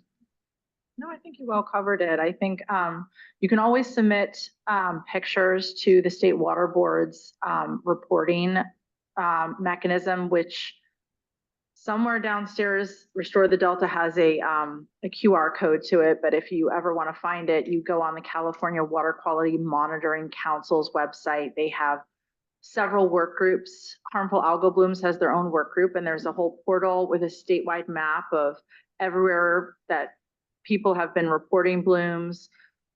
We generally try to get out and sample when we can, or ask some water body managers to sample and send samples to the lab. And so when we have those results, we actually know, does this exceed? We have recreational health thresholds, so not tribal per se, but if you're going out and recreating, we then can take those numbers and we have some sense of what that means for recreators. So yeah, there is a way to send pictures in there too. I think even nationally, they're working on developing some apps so that people could just send a picture in through an app and have it go to whoever the state agency is. I'll say those are in development. I don't know that they're really up and running yet, but there is kind of a recognition that having something like that for the public or tribal members that are really the ones out at those water bodies, and then finding a way to get those into those either in the public health offices or at some of the state agencies that are responsible for responding to it.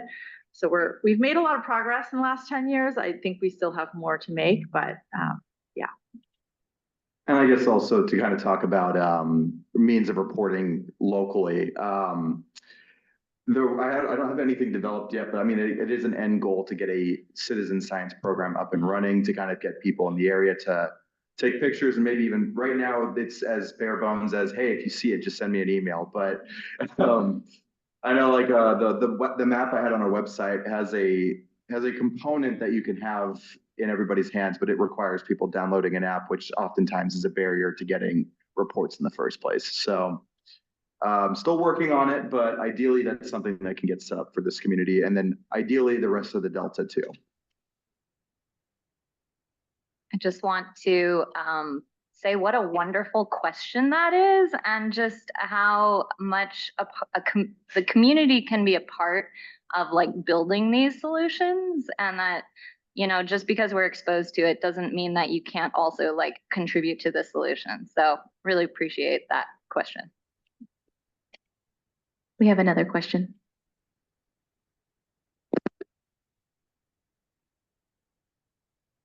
Working? Okay. All right, hi there. Yeah, I'm Raffaele Chan. I'm a Civics Spark Fellow working at our re-event Stockton Coalition.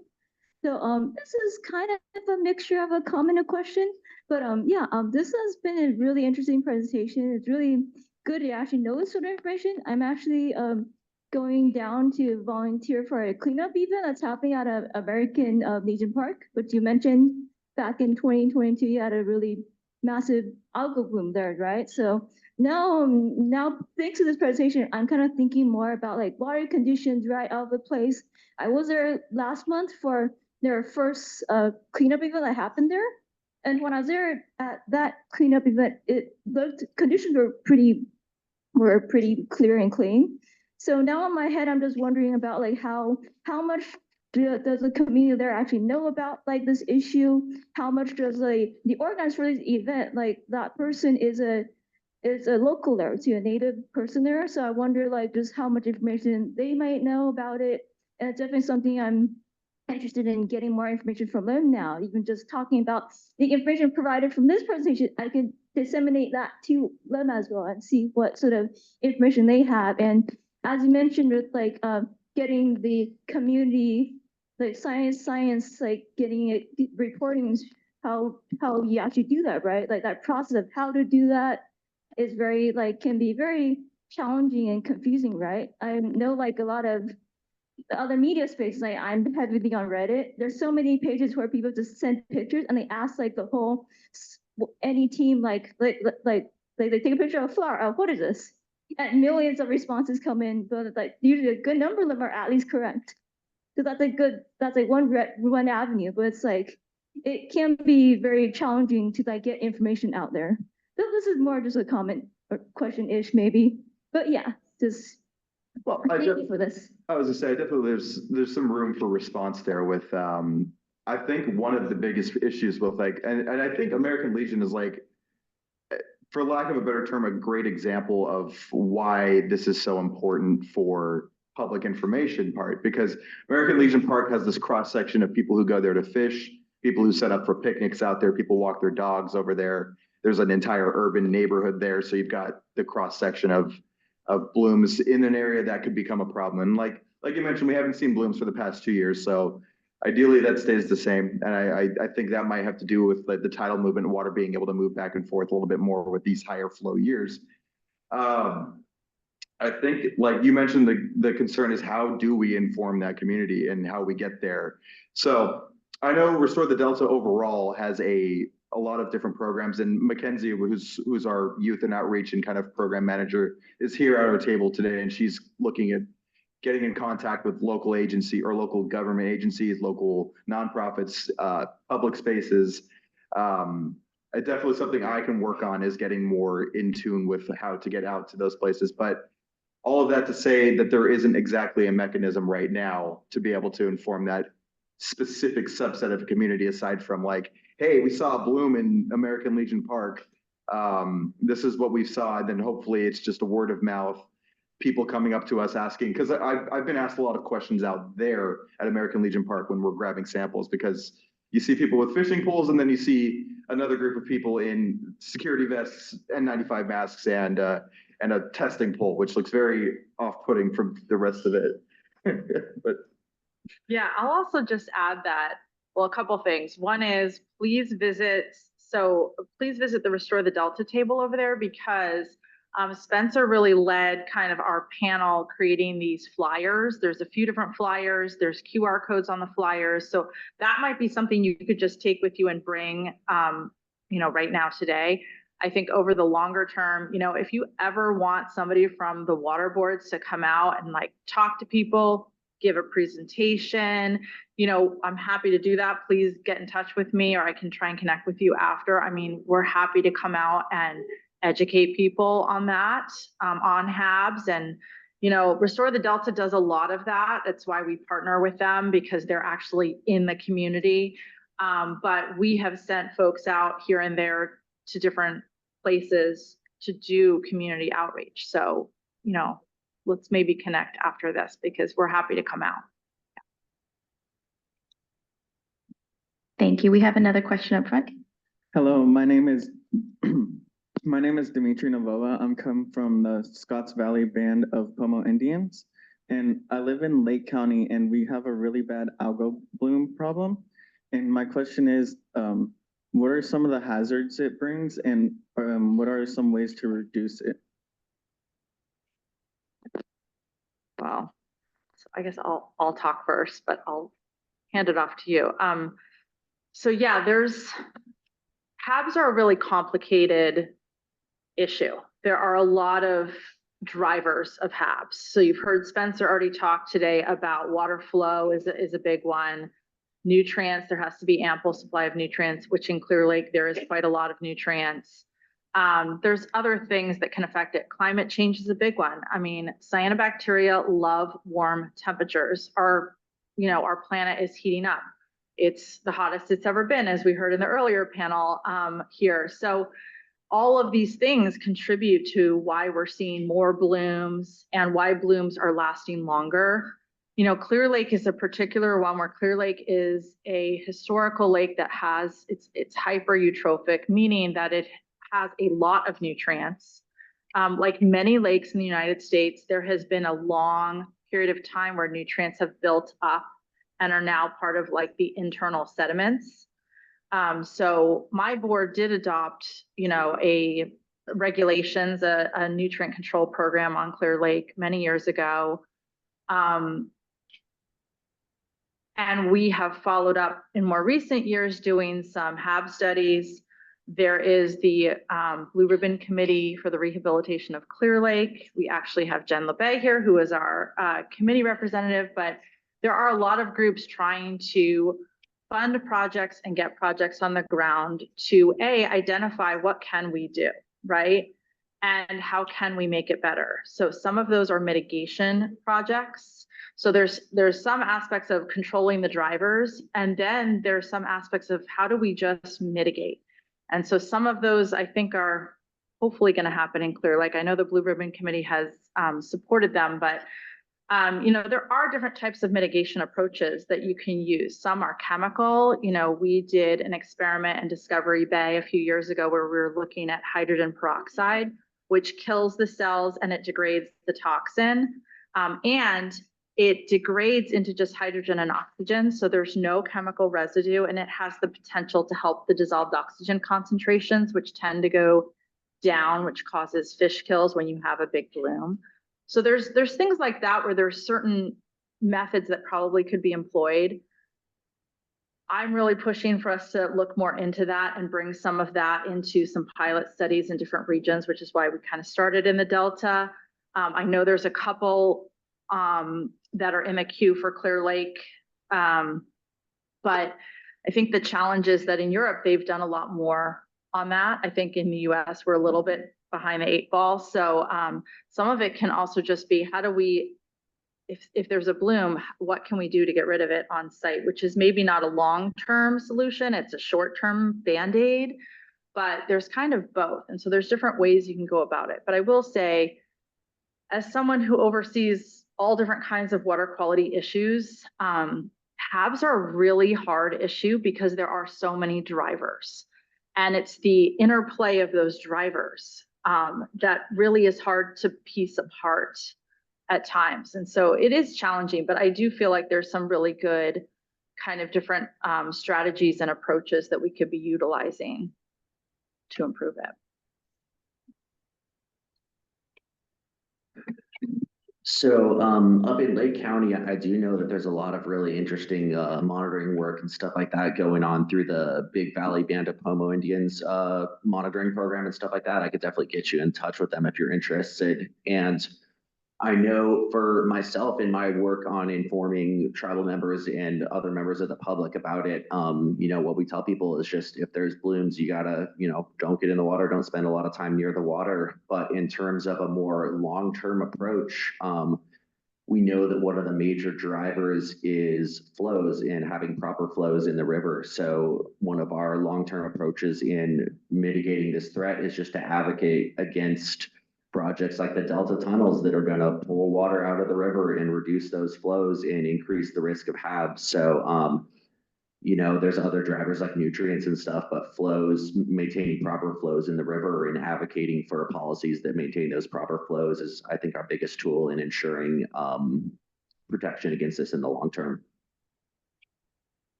Thank you. Because we're close to time here, I'm going to pass it back to Dane and see if there's any questions online. Perfect. Thanks, Megan.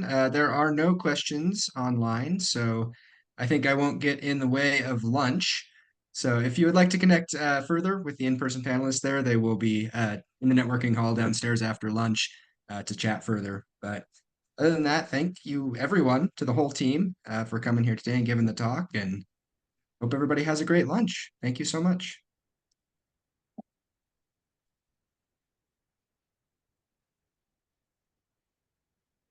Thank you, everybody. Folks online, we'll be back at 1:35.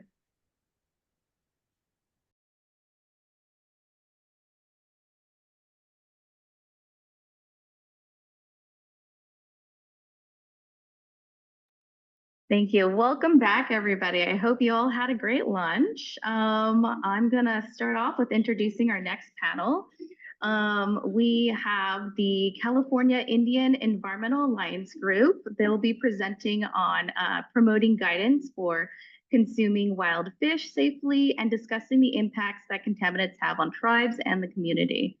Our partners joining us today are Sherry Norris, who's online, Michelle Rivera, Joel Sedano, who's also online, all with the California Indian Environmental Alliance. Anna Holder with the California Water Boards, Wes Smith with Office of Environmental Health and Hazards, and Viviana Garcia with Santa Rem Environmental Compliance. I would also like to acknowledge Steve Blumensheim with CSU Water and Stephen Monosmith with Stanford University. Both were not able to make it today, but they did contribute to the team's efforts. All right, I'm going to now pass it on to Sia. Next slide, please. Hi, everybody. I hope everybody enjoyed their lunch and the food coma hasn't hit yet. So I'm gonna start off by providing some background and, sorry, is this too loud or should I move back? Okay, thank you, I appreciate that. So just providing some background and some context of what we're gonna be talking about today. So SIA works on promoting tribal self-advocacy and leadership and promoting Mercury tribal health. Some ways that we do that is that we empower California Indian communities to practice subsistence culture, avoid mercury and PCBs in fish, self-advocate for cleanups of California's lands and waterways. We provide technical assistance as well as train the future generation to be environmental stewards. And we work towards establishing tribal beneficial uses to all the waterways to promote tribal health. Some challenges that we've faced are research and data gaps on traditional species and place-based data, stewardship and worldview and management, inclusion of tribal science, and tribes have tribal environmental departments that agencies can reach out to. Restoring ecosystems for tribes to be able to return to their traditional foods and medicines, and consistent inclusion of tribes in all local, state, and federal programs. And like I mentioned before, working with the water board and establishing tribal beneficial uses in all waterways. Next slide, please. So I think this one's me. It moved a little bit. So this, just to give some background on mercury. Mercury in California, SIA was formed in order to address mercury in the environment. In particular, in 2001, when the studies were coming out that showed that mercury could impact the developing fetus if a pregnant mom ate fish that had mercury in it at high levels, and it could cause permanent learning disabilities. So immediately the question is where is it coming from, and are there some water bodies that are better than others? And at that point, we really did not know all of the information. We just knew about how mercury got into the environment in California, which is from the hard rock gold mines, whether they be hydraulic, where they would be blasting apart a mountainside with these huge water cannons and moving them through sluice boxes, or moving them to hard rock gold mine crushing areas. And you can see in this picture that at the headwaters or the places where the mines are, right adjacent to the mines, the red is very dark. That's where there's more mercury. And then as it moves through the system, mercury settles, and it's an element, so it doesn't go away, but it does get covered by sediment and it becomes less bioavailable. But in California, we have our reservoir systems, and that is a place for methylation to take place. So that's where the small microorganisms interface with the mercury and take those up. And then as it moves through the food chain to larger and larger microorganisms, and then small invertebrates, and then all the way up through fish, the larger, more predatory fish become higher. And that's usually the fish that humans are consuming. And then to keep these reservoirs functioning, where their dredging is taking place. So in some cases there was gold dredging, but in modern times, it's to keep those reservoirs having capacities for storage. And from those reservoirs, it moves through the system. And again, we have mercury moving through the system similarly as it would be happening above, where as it moves through the system, it can get covered with sediment and become less bioavailable. But as it moves into the mercury mine areas, which are closer to the coast, it gets a reload from where the mercury was being taken out to be moved up to the mountainside to bond with the gold. Then in the delta and estuary, there's a whole other set of systems. So California is really set up. The way that our systems are set up is really not just the fact that it has mercury in the cinnabar that was used during gold mining, but also that the system itself helps to move that toxin into the food chain. So next slide. So 74% of California lakes and reservoirs likely need advisories. We're going to be talking about the collaboration to create those advisories and where you can find them.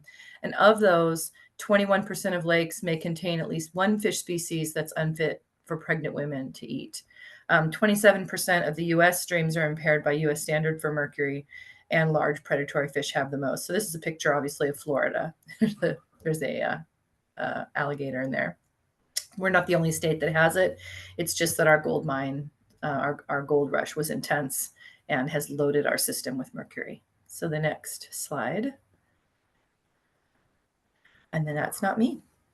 I'll pass it back. Thank you. India, hey everyone, my name is Joel Sedano. I am a program manager for SIA. Just a little background on SIA for those who are unaware. We were established in 2006 to address the toxic legacies of the California Gold Rush, as Sherry was speaking about earlier. And since 2010, SIA has provided extensive training to healthcare providers and tribal community members on safe fish consumptions, reducing risks associated with mercury and PCBs. We gave hundreds of trainings conducted for doctors, nurses, and tribal members to promote safe fish consumption. Some training materials are based on SIA's research and developed in partnership with the Office of Health Hazards Assessment and the California Department of Public Health. Trainings for healthcare providers offer continuing, we had at one point offered continuing medical education credits through UC Berkeley, a partnership with UC Berkeley. And some of these are our shared understanding of the issues that arose from our work with eating fish safely and mercury. So what we know, consumption of contaminated fish can pose health risks that outweigh the many health and cultural benefits of eating fish. Children whose mothers ate low mercury fish while they were in utero scored higher on development tests than those whose mothers didn't eat any fish. Species and locations of where fish were caught matters. The best practice that we been working with at SIA was intake interview surveys with patients to best understand how much fish consumption is being done within their households and what type of species, also taking into account cultural materials, such as gathering like firewood, tule, and other cultural materials that are within use within a specific tribal community. Some continued gaps: transparency around how water quality objectives and thresholds are developed, bioaccumulation mechanisms and impacts for emerging contaminants, including PFAS, microplastics, algal toxins, etc. Consumption risk for species use for subsistence, tribal subsistence, and tribal and cultural purposes, example, shellfish and plants. Cumulative impacts, climate change impacts, consistent and sustained partnership, collaboration, and communication among all parties. Next Can I slide. add one more thing on that to go along with that, Joelle? So it looks like the last bullet left. Partway through the sentence, I apologize for that. I didn't catch that. But one thing I can say is that there's over 300 symptoms of mercury contamination in the human body. And so that's why that piece in there says intake interviews with patients are the best chance, because if they ask how many fish are you eating from where and how much, the doctor or nurse, if they have a training and they know that there's mercury in their local environment and in store-bought fish even, can very quickly notice whether or not that patient should be tested for mercury, because it's really hard from just going through the patient triage to figure out if that's what's causing the impairment or if their baby might be at risk. That's all. Keep going, Joelle. Sorry. No, you're good. Thank you, Sherry. Next slide. So here we have our Eating Fish Safely brochure, which was the project we worked on alongside the other members of this team. Sia, we're talking about mercury and its effects on the body, and it sounds very scary, which it should be, but we also want to highlight that there's nutritional importance to eating fish. Fish are a primary source of omega-3 fatty acids, essential for brain and heart health. Yes, mercury and PCBs in fish can cause permanent learning disabilities in children exposed in utero, but the consumption of fish low in mercury and high in omega-3s can result in higher IQs in children and reduce the risk of type 2 diabetes by 65%. This pamphlet, Sia created this pamphlet, and then in 2012, we created our Eating Fish Safely curriculum alongside the Oakland Native American Health Center WIC clinic. And the program educated families on choosing and consuming fish safely while using their WIC vouchers. The curriculum has reached 1,000 families, providing regional customizable information, integrating local fish species and cultural considerations. Through funding from the Bay Area Clean Water Agencies, we were able to expand this program to reduce mercury exposure in vulnerable populations in the San Francisco Bay Area. Activities that Sia did included providing fish consumption surveys at community events and conducting trainings for clinics. And yeah, so this is our project. We updated this information. Although this is specifically targeted to pregnant women, nursing mothers, and children under 19, or women who are planning, or folks who are planning to be pregnant, this brochure is useful for anyone. It shows, on the left-hand side, shopper guides, fish that you should be eating in green, and then as it goes down, the risk is higher for like yellow, orange, and obviously red. Yeah, and then we have some links within this brochure that have been updated to ensure that the information present is readily available to the public. Any other comments from folks before I mention the next slide? I would just say that part, oh, go ahead. Sorry. Oh, sorry, Sherry. I just wanted to note that the text is small on the slide, but there are paper copies on the table out there. So if this is something that you're interested in, you can take a copy home with you. Now, the reason why we created this was in giving the presentations at the beginning of when mercury was known with what's in the human body. We were working with OEHA and CDPH, which is the next thing we're going to talk about, to create those advisories that you'll see for the state of California. But what about store-bought fish? So this is the store-bought information. So usually when we give this out to the public, we're providing this with your local advisories and also the statewide advisories we're going to go through. So that way you have a full picture of whether you're going to eat wild caught or store-bought fish. You can know where you're going to be in the tier of safety.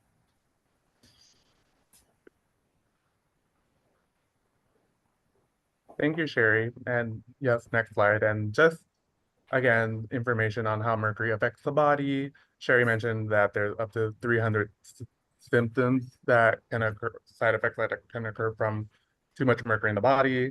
And then these are just some information that the one most important thing besides knowing that fish are important to health because of omega-3s is the serving size. It's recommended to have 4 ounces of cooked fish or about the size and thickness of the palm of your hand. And for children, it would be smaller. And yeah, any other information? I think Sherry touched about it a little bit more about the difference between store-bought and wild-caught salmon. Sorry, wild-caught fish. But is there any other points anyone wants to add? I just wanted to let people know that people might wonder about the do not vacuum mercury. We were surprised when we go out in the field and give presentations on mercury, how many people in Gold Country would say, oh, I have jars of that in my house because I found it in the water, things like that. So that's why we included those. So just something that people might find interesting. Thank you. Next slide.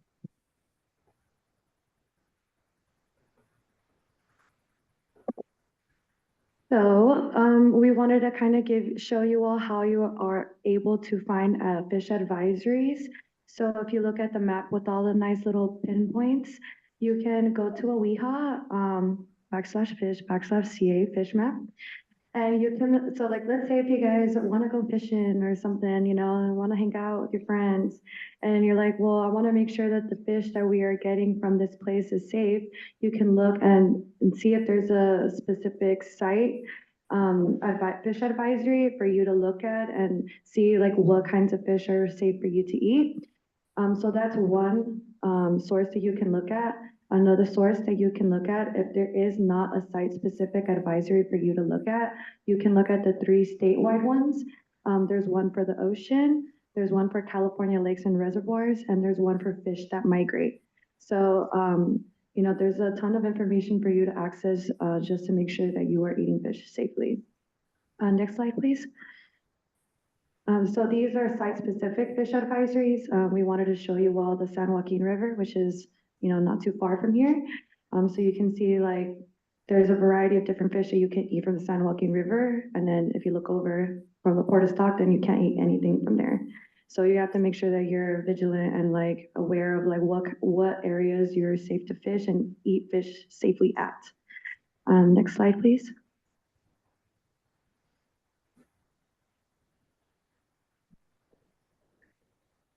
So to make the advisories, the Surface Water Ambient Monitoring Program at the California Water Boards does a lot of monitoring throughout the state. We can't go everywhere all the time, but these points on these maps show where we have conducted monitoring in the past since 2000. I think the data goes back, and the colors indicate the mercury levels in fish. So if there are orange or red points, that means there's a lot of mercury in the fish at that that we tested at that location, and it's likely a higher risk to consume, and then green and yellow is safer. You'll notice that very quickly, if you look at our data close enough, that we might be collecting a lot of places, but there are advisories in not all of those places.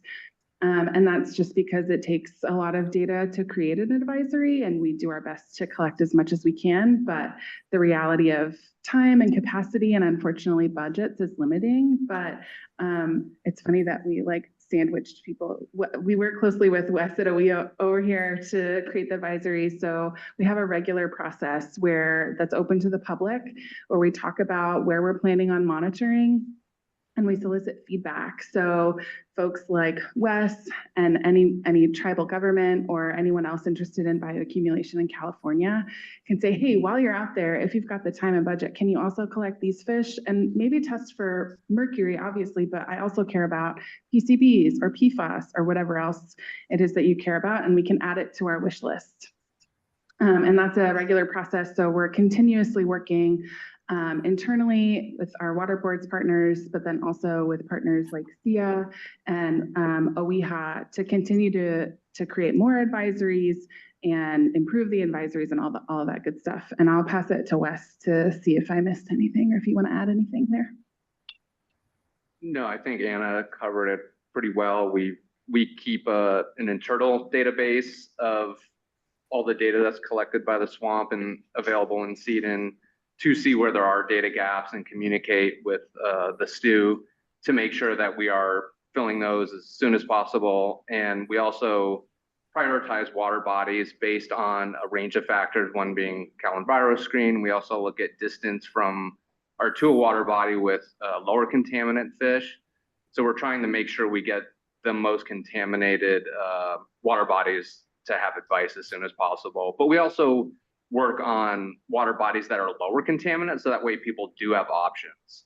So we really try to make sure that we're getting both of those extremes and everywhere in between. And just to speak to like the importance of this process and working with tribal governments and organizations like SIA, we can collect all the data in the world, but if we can't communicate it properly, then it's meaningless, right? So we want to make sure that we're working with the folks that are potentially most impacted, that consume fish for subsistence or tribal and cultural purposes, that maybe don't have the opportunity to buy fish at the store, and make sure that we're communicating risk in ways that encourages them to eat fish safely without being too like big and scary. It's really easy to freak out about, the contaminants in our waters. And so, working with SIA over these past couple of months, we've worked on this pamphlet together, but like my mind's turning. I've already talked to Wes about like, we could do this, that, and the other thing. Let's put out in our wish list of ways to continue to engage with the communities that are most impacted by consuming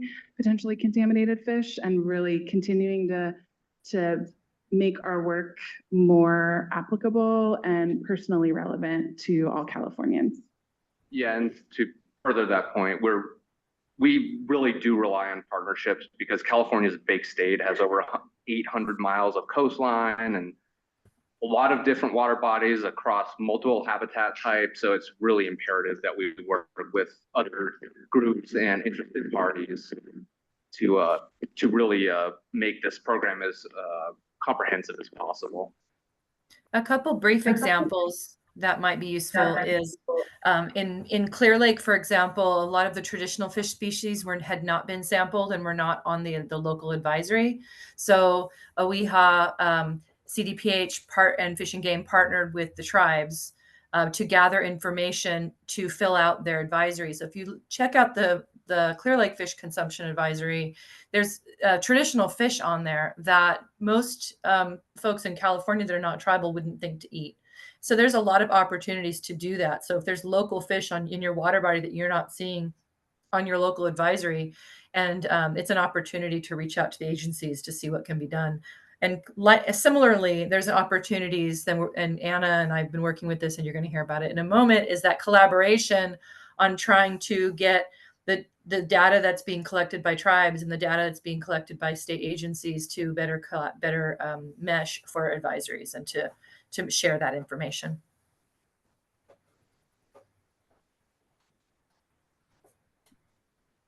Next slide.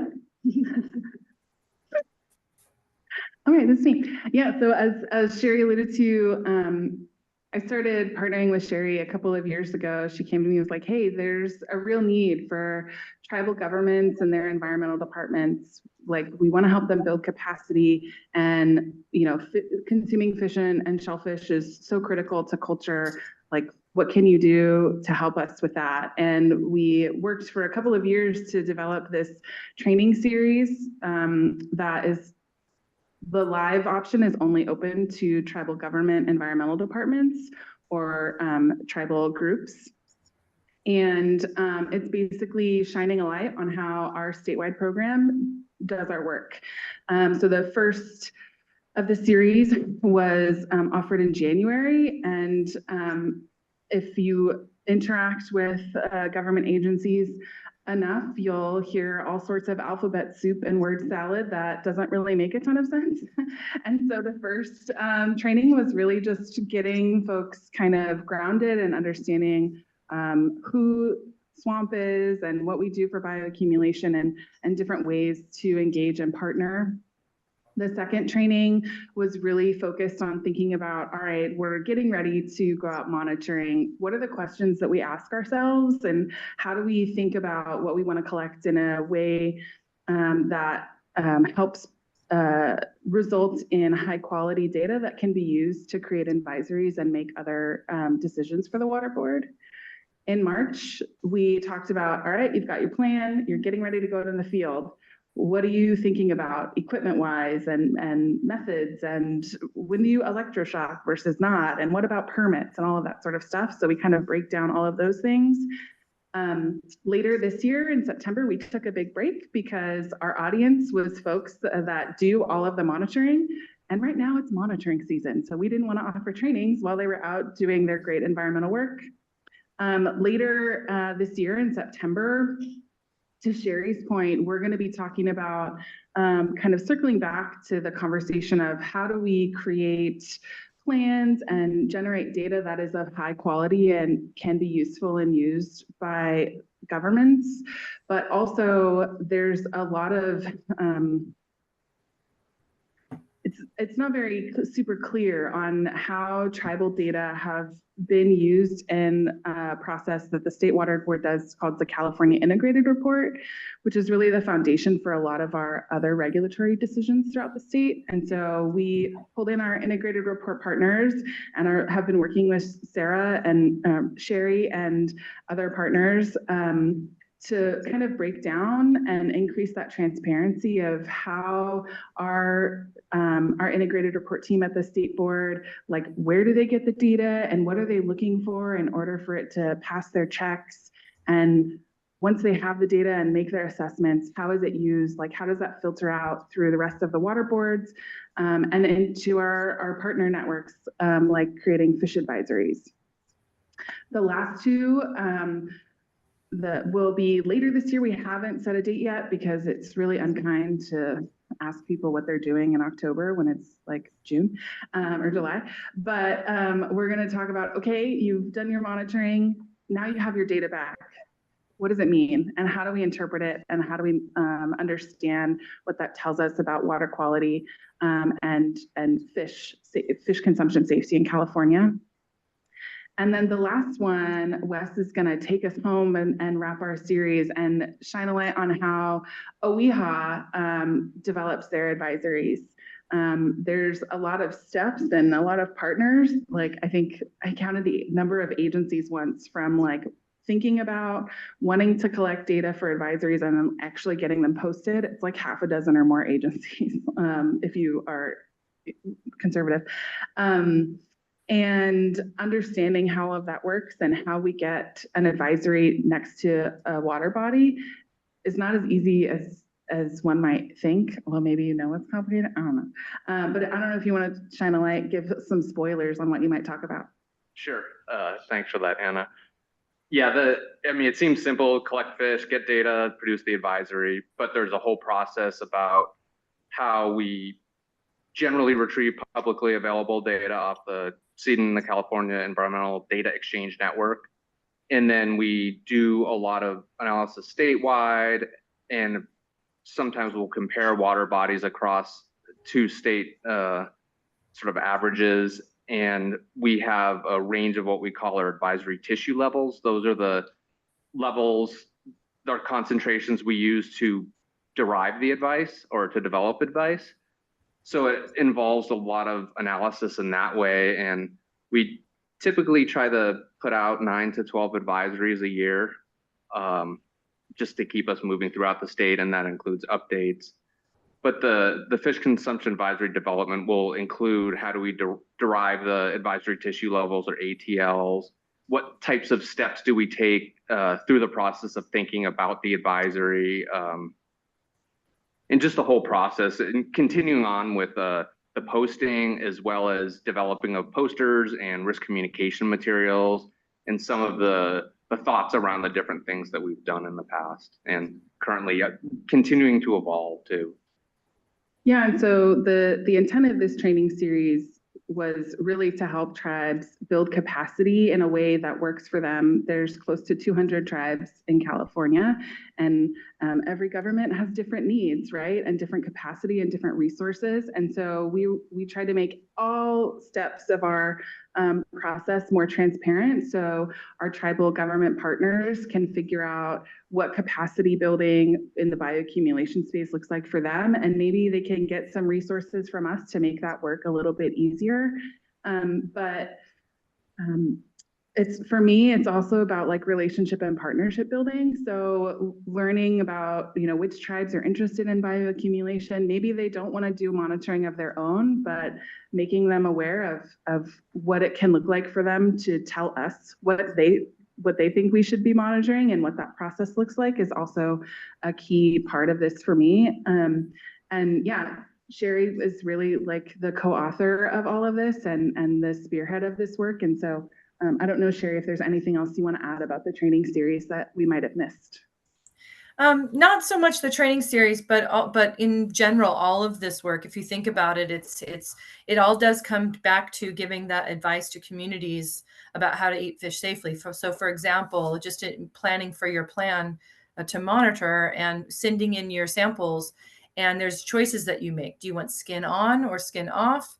And so asking what does your community eat? So for a tribal community, they might want to eat the shells in the shellfish of certain kinds of shells.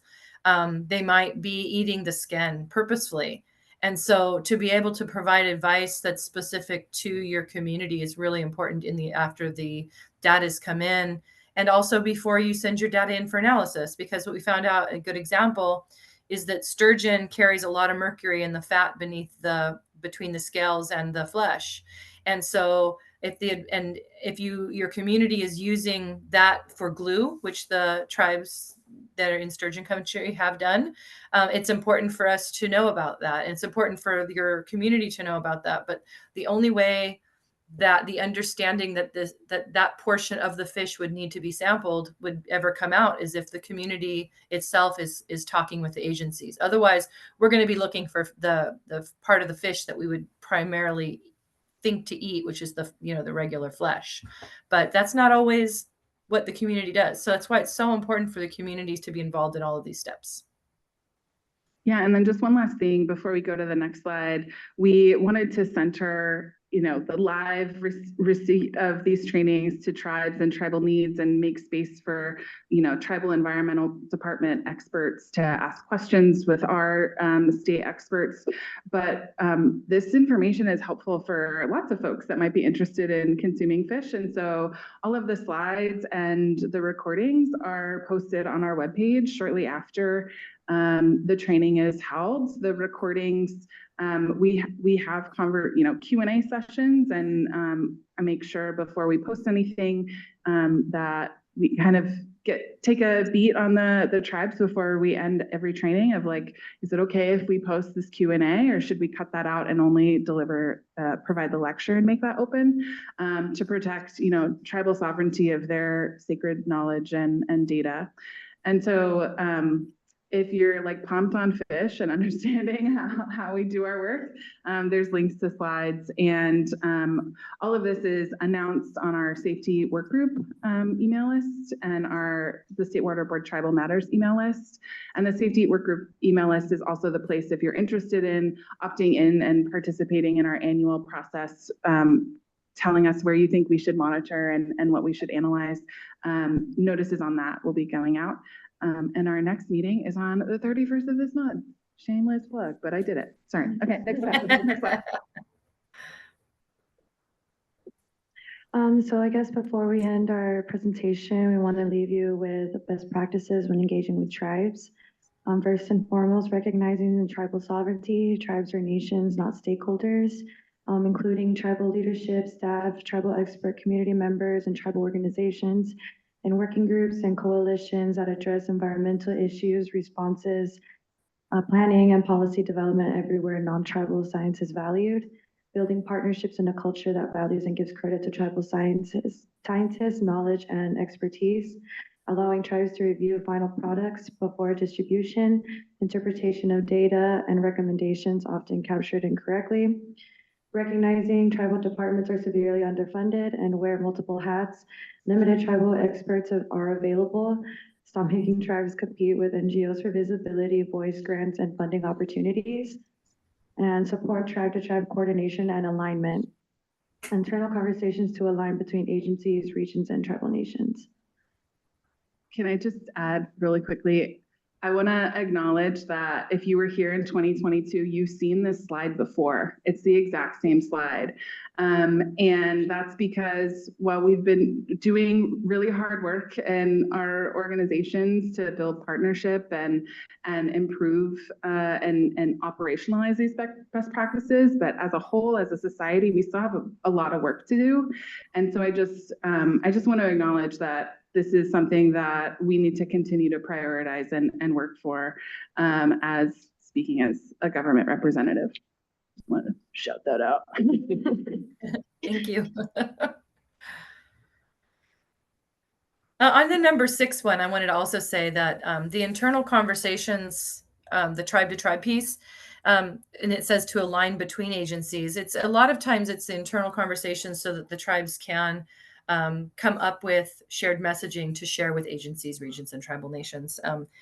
Tribes have, each are different, and not at the first look, it's not always, they don't always agree on everything. There's a kind of a stereotypical understanding of that tribes all have shared principles. And while we may have shared principles, because tribes are governments, and have different constituency needs, they may have to balance those out. And it's a lot easier for the tribes to balance that out among themselves than to go to an agency, and then the agency has to figure out which of those pieces of advice to receive and which to leave out. That's a hard place to put the agency staff in. And also it doesn't always result. I mean, sometimes the tribes can come together and have a conversation and build consensus.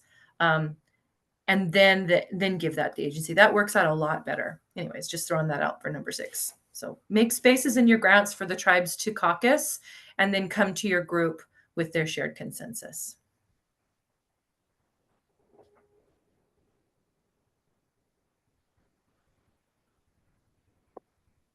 I think there's a last slide after this. No, that's perfect. You guys did amazing. Great presentation. So I did have a question for you, but I think I'm going to hold it off just because we have 9 minutes before the next group goes. And I want to give anybody in the room the opportunity to ask a question.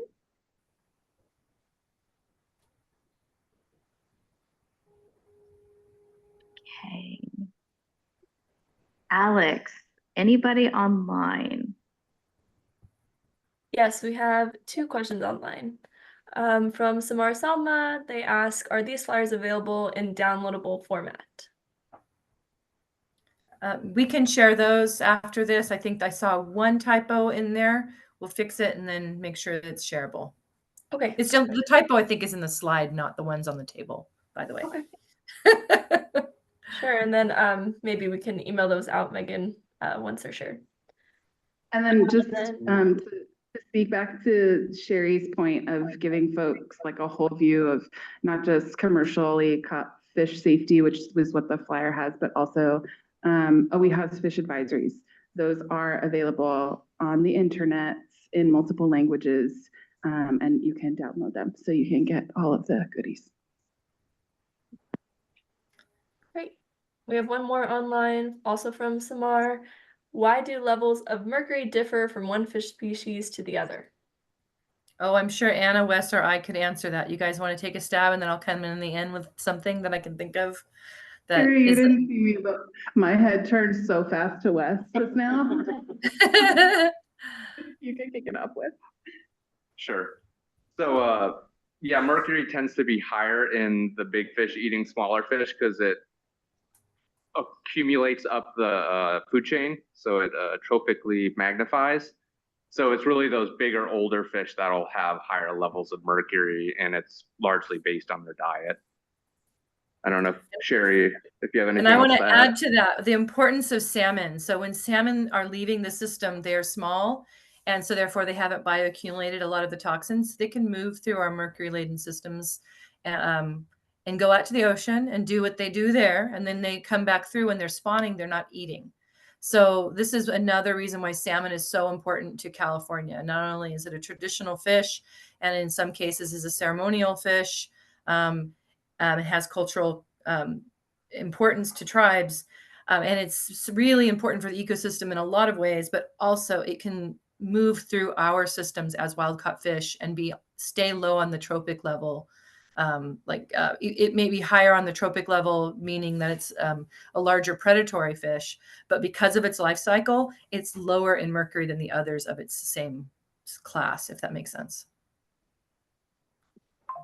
Yeah, and I think that's a very good example, both salmon and steelhead, because they do a lot of their feeding out in the ocean tend to be lower versus largemouth bass or striped bass tend to be some of the higher accumulators. And marine species such as sharks tend to be amongst the highest. Great, thank you. That's all the online questions we have now. But Perfect. Thank you, Alex. I'm going to give one more opportunity for in the room. Any questions in the room?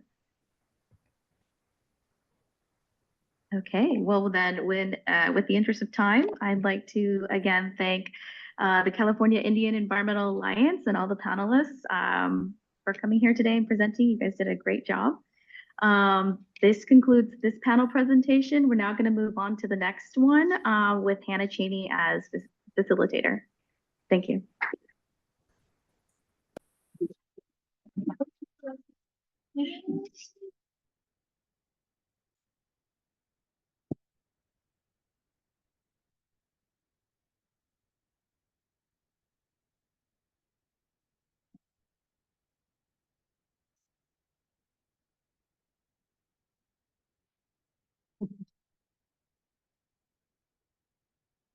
yeah, I'll call our panelists up.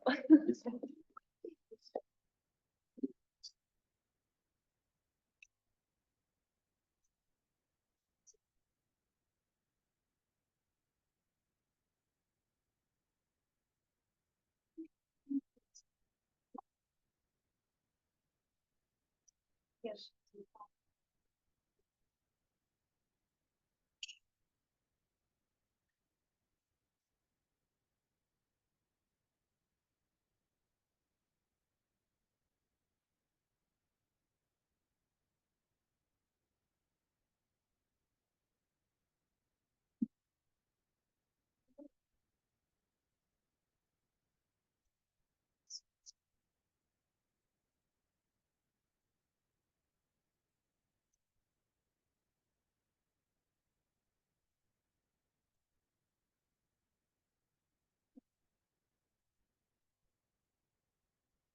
Hi guys, I'm gonna give our other panelists 5 minutes to come. All right. Thank you for your patience, everybody. Oh, I see. Okay. Thank you for your patience, everybody. Hope you're doing well at this point of the event. I know it's hot out there, but yeah, with that, I would like to introduce to you the Sacramento Regional Coalition and Homelessness panel. They will be presenting on a GIS story map project that documents the amount of emergency housing during flooding in Delta Legacy communities specifically. Our partners joining us today are Bob Erlenbush with Sacramento Regional Coalition to End Homelessness. He is attending virtually today.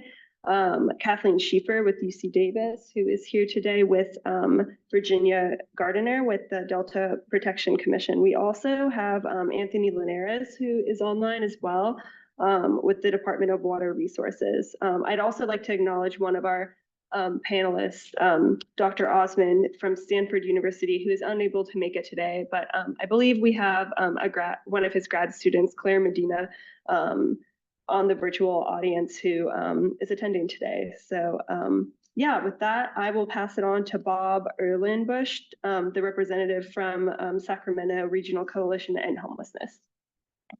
Thanks, Hannah. Just to give it some context, the Sacramento Regional Coalition to End Homelessness is not a direct service organization. We are an advocacy and community organizing coalition made up of people with lived experience of homelessness, as well as direct service providers, civil rights lawyers, union representatives, etc. So specifically, the mission of the coalition is to end and prevent homelessness in the Sacramento region through policy analysis, community education, civic engagement, collective organizing, and as I said, advocacy. Just to frame the issue for Sacramento County, we have approximately between 7,000 and 10,000 unhoused neighbors in our community. About 70%, 65 to 70% of our unhoused neighbors are unsheltered. In other words, they live outside, live in their cars, RVs, etc., because there is not enough emergency shelter or affordable and accessible housing. As hopefully should be somewhat obvious, our unhoused neighbors are constantly exposed to soil and water contamination, air and noise pollution, and increasingly, as we've seen, especially this last couple of weeks, severe weather events, including extreme heat, as well as during the winter, storms, etc., which are life-threatening. As a matter of fact, I think a year and a half ago, around November and December, we had about 8 people, homeless people, die during the storm, because this literally is a life and death situation for our unhoused neighbors. Not only severe weather events, as I've mentioned, but wildfires, smoke, and, as we'll talk about today, flooding. Sadly, our elected officials, both city and county, add to this environmental crisis by not providing adequate access to bathrooms, fresh water, and trash pickup at many homeless encampments scattered throughout the county, compounded by law enforcement sweeps of encampments that typically end up with law enforcement often confiscating people's survival gear, including their backpacks, blankets, and tents. We first became engaged because of the impact of climate change on our community, including, like I said, severe weather and fire and floods. We expanded our analysis and advocacy to include what we believe is a critical civil rights issue, the intersection of homelessness and environmental justice. About 5 years ago, we became specifically engaged in the issue of the lack of bathrooms as an environmental justice issue, because we became aware that there were studies, especially in the downtown part of the American River Parkway, that homeless people were wrongfully being blamed for E. coli in the American River Parkway, where in fact, as many of you probably know, the reality is that it was birds, not people experiencing homelessness. We created the Homeless Environmental Justice Coalition to sort of form an advocacy coalition of stakeholders to advocate for increased bathrooms and drinking water specifically. Unfortunately, that came right at the time of the pandemic. And one of the silver lining, if there is one, to the pandemic for people experiencing homelessness is that the Sacramento County, in particular, dramatically increased access to porta potties and drinking water for people in encampments, which sadly the county and the city have stopped doing. As a matter of fact, the county just recently stopped the contract to a community-based organization to deliver water to encampments. So the intersection of homelessness and climate change was the specific reason why we were honored to join the Delta Stewardship Council's Environmental Justice Working Group. And as you'll see, as over the next few minutes, this year's Science for Communities project is focused on homeless prevention. Through the lens of the question that we pose today, how many low-income people, especially high-risk people, seniors and people with disabilities specifically, and disproportionately people of color, are at high risk of becoming homeless in in the event of severe flooding in the Delta legacy communities, which we'll enumerate in a second. And what can we as a community do better to plan for such a potentially catastrophic event? The answer to this important question that we pose today includes educating elected officials in these cities, as well as the Sacramento Board of Supervisors, about this potential crisis and advocating for a proactive, coordinated response to minimize the number of people and families that could potentially become homeless. Thank you for inviting me.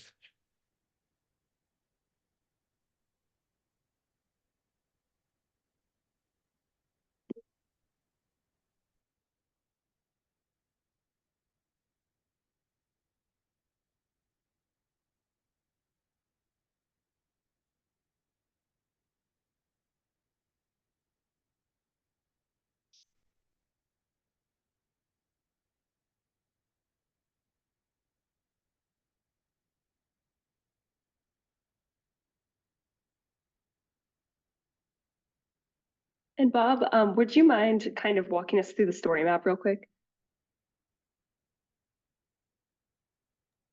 Sure. Thank you. So the story map is planning for post-disaster housing in legacy communities, identifying, and people can see this for themselves, identifying the, if you can back up a little bit, just to get the subtitle correct. Thank you.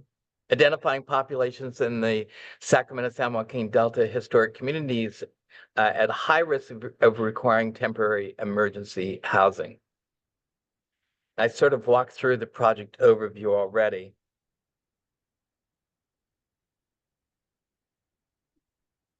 And specifically, for those of you who may not be overly familiar with the historic legacy communities, these are historic rural communities in the Delta cited in the Public Resource Code.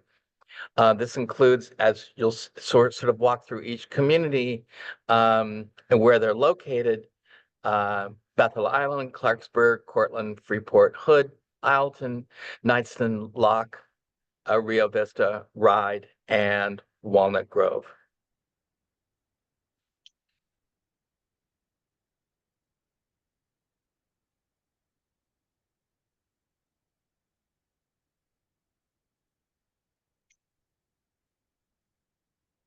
And so the factors that we looked at was in each of the legacy communities, and you can sort of see by the in the graphic, what are the public housing buildings accessible to the legacy communities? As you can see, they sort of cluster around Sacramento and Citrus Heights, and sort of few and far between the other legacy communities. And that those sort of the blue dots, and then the sort of the reddish ones are emergency shelters accessible in the to the legacy communities.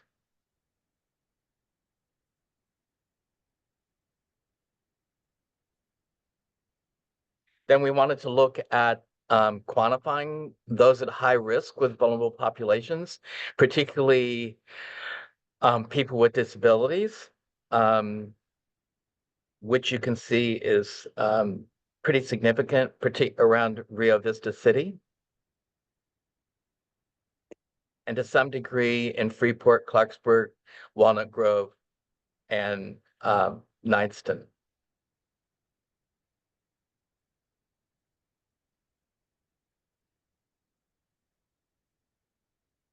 And these are the sources for that we looked at to sort of begin the conversation around who's vulnerable and at high risk of becoming homeless. Again, seniors, people with disabilities. Other factors that we need to look at are people that may not have phones, they may not have transportation, as we've seen in other flooding, natural disasters. People remember Houston, overwhelmingly, it was people who were stranded because they didn't have any transportation. Hannah?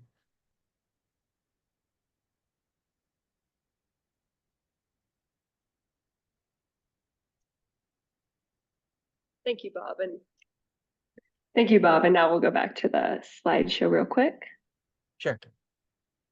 All right. And Kathy, I think this next part is you. Thank you all. So, hi, on? There we go. Thank you. Again, my name is Kathy Schaefer, and I'm a PhD candidate at UC Davis, and my dissertation focuses on the idea of a community-based insurance program that serves as an alternative to the National Flood Insurance Program. And what is driving this conversation was the idea that for many, many years, we know that these legacy communities are have levees that are fragile, and the levees could fail. Yet we fail to take any action before the disaster to plan for that inevitability.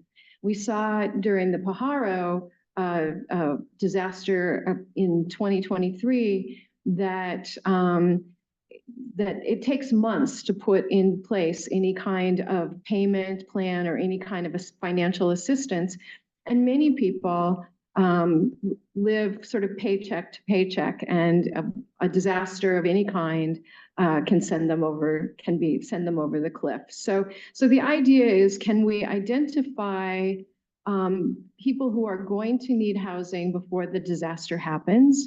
Can we start to plan for that in advance? And then also identifying the fact that elders and people with disabilities, you know, they may not be able to check into a hotel room because the hotel is not configured for wheelchair access or other kinds of needs. So that was the driving kind of the idea, and the idea that if a levee did fail in one of these small communities, we would maybe be increasing the disability. So this slide talks about what it took for us to get there, and I was going to write a blog about our thing for the water blog, and what I found was that it was really difficult for me to write the water blog because because there's so much work that went into just getting the basic data. We were blessed to have as our team leader, Hannah, and she did an amazing job of reaching out and trying to get just the basic demographic data. So she reached out to, connected with Cal OES, and she used her friend of a friend of a friend to get to the data. And we were able to get to folks at the Cal OES who provided most of the data. The white box shows the data that we actually used. The black box showed the data that we ended up not using. And then we connected with, or Hannah connected with the Housing and Development Department and Sacramento County OES to get the data. And then we turned it over to the Delta Stewardship Council. And I'll let my colleague Virginia talk about the work that her team did to move the project along. Hi, Virginia Gardner with the Delta Protection Commission. What we contributed was we had some outstanding graduate student assistants who had been working on our socioeconomic indicators update. And so they were very familiar with the management of data in R, and we offered to make them available to work on this project because of the timing involved and the skill set. And so they were able to sort of pivot from their socioeconomic indicators project over to this project and turn around the processing and cleaning the data and working on choropleth maps and to provide the material to Stanford, which then took the information, Clara Medina and working in Dr. Osmond's lab, created the story map working with our material that we had provided. it was really a team effort, and it took a lot of work by Hannah to keep the team together and to have us on schedule. And but it turned out well. Some of the key takeaways from our project is that just getting the simple data of, how many seniors, how many people who may have disabilities or mobility challenges are there, where are they located, is a lot more difficult than one would perhaps think. So anyway, so that was our kind of our takeaway, that these kinds of demographic data, we should all be working to try and make them more open and accessible. And then we can use these modern tools of R programming and ArcGIS to tell stories. With that, I will turn it back over to Hannah.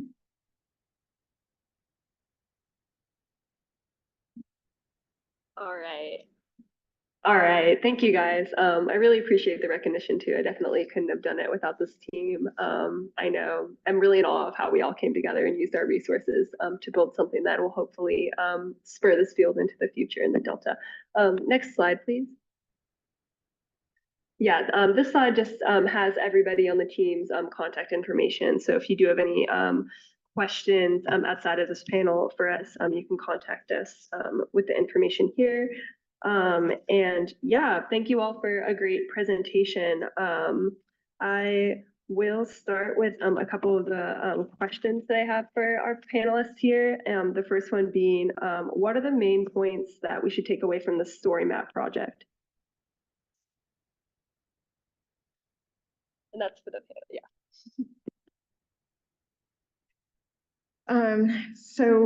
Taking some of the main points are that, again, that getting the data was really difficult, and finding data, especially for these small communities that are not part of a, like a larger community like Sacramento. These are unincorporated census designated places. And then the other part is, wanting to spur these communities to think about long-term recovery planning before the disaster happens. It is astounding to me that we have known for decades that these levees are fragile, and yet we have no plan for how these communities are going to recover. And we know from experience that without a plan, it takes at least a generation for a community to recover after a disaster. On another level, I think what I would just mention about the story map exercise itself was that we were able to put together information relatively quickly based on accessible census data, but more of concern, I think, was the fact that all we did was gather and identify potentially at-risk population in our legacy communities. But we haven't actually done the planning. That was not the task before us, but it obviously is a gargantuan task. And the planning to provide emergency housing for those who might need it for more than a week or two throughout the Delta in legacy communities or in any of the other communities is actually a very significant one. And I think our discussion about the difficulty of sort of compiling and gathering all the specific data is that, the usual problems of significant amounts of data, who will house the data? Is it one particular Office of Emergency Services at the state level, or is it county by county? Is it community by community? And so that, I think, is what we were sort of trying to also highlight with this exercise, which is that there's a whole lot more work that needs to be done. And so we're very interested in the Delta Protection Commission as we are mainly a facilitator agency for this kind of an exercise, specifically for other agencies and entities to step up and move ahead to make some contingency plans.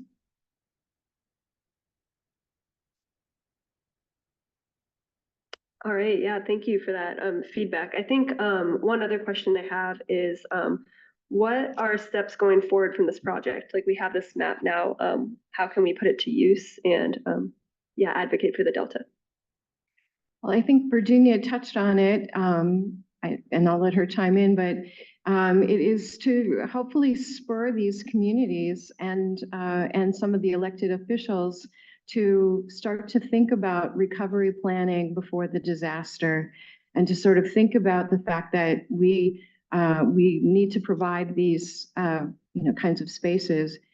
And we can use this as an opportunity to get grant funding and other kinds of funding to help, kind of make the case that we need some sort more facilities that could be used as temporary housing facilities. It's important to note that when the town of Ileton flooded 50 years ago, it took many homeowners over a year to get back into their home. And so finding in this tight homeowners market, finding locations is going to be much more difficult than it was in the past. And my research in looking at the insurance options of it, one of the things that I'm working with the insurance commissioner's office is putting in place an insurance product that would provide the funding, the temporary funding, to give to everyone for to help meet their housing needs. So we have a pilot ongoing in the town of Ileton, and the idea would be that if the town flooded, then through this insurance program, the town would purchase an insurance product, an insurance, what they call a parametric insurance policy. And then if the levies did fail, that would provide funding on the order of like $10,000 to help people with long-term living expenses until they could get their house back. So that is a new and very innovative idea, but it is starting to have the idea that we think about the disaster before it actually happens. I think possibly Bob might have some additional thoughts, as well as Anthony, if he's still online, in answer to your question. Yes, thank you. Yeah, I'd like to see us be proactive with this data. If you go back and look at the two slides specifically around public housing and emergency shelters, there's a real lack of emergency shelters in the legacy communities, but we're talking about hundreds and hundreds and hundreds of people who could potentially be impacted.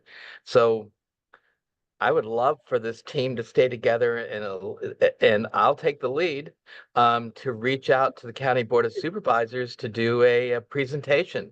So we can, the whole goal of this project is to do what we've alluded to is homeless prevention.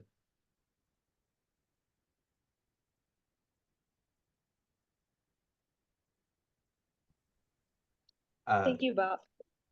Can you hear me? Yes, I can hear you. Yeah, sorry. Thank you, Bob. I think that's great. Anthony, is there anything that you'd like to add as well? Yeah, just one comment about our project in relation to climate change specifically, and that our weather systems and drought and flooding has become more extreme in recent years, which has applied a lot of stress to infrastructure. And I think that's a major point moving forward, is that the infrastructure could be improved upon due to new conditions. And so this is like additional information that we should be using to protect our communities. And I think that there's a lack of political drive to kind of get this stuff done. And I think this type of work to bring awareness to these issues is important, but obviously we need to get it, like Bob said, to the people with political power to kind of push these things through. If I could just add one other thing too. I think that part of the purpose of this whole workshop is also to offer opportunities to students and others who might be interested in getting into this kind of work in the, sort of the social justice and community sphere, especially in the Delta.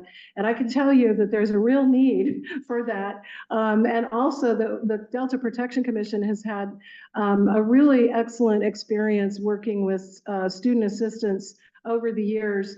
Some of our other projects have included working with the Office of Spill Prevention and Response, which also, is part of a concern with the flooding, with respect to abandoned and derelict vessels, and mapping them, the locations of them, so that there can be an increased ability to try to deal with each one that is a navigation hazard, for example, or a pollution hazard. And so what I just wanted to mention is that this was an exercise that involved a lot of student work. And I'd just like to really encourage anybody who's out there who is a student, who is really interested in doing this work, to investigate internships and student assistant projects, because actually a lot of us state agencies, especially those of us at the Delta Protection Commission, very small state agency, are really count on, for specific important projects to use that work. Plus you learn things, and sometimes you even get units. Thank you, Virginia. I think that was a great final point. I do want to open up questions for anyone in the room. So I'll open it up to the room first. Please state your name and affiliation while answering, and then we'll turn to online after that. So if anyone has questions in the room.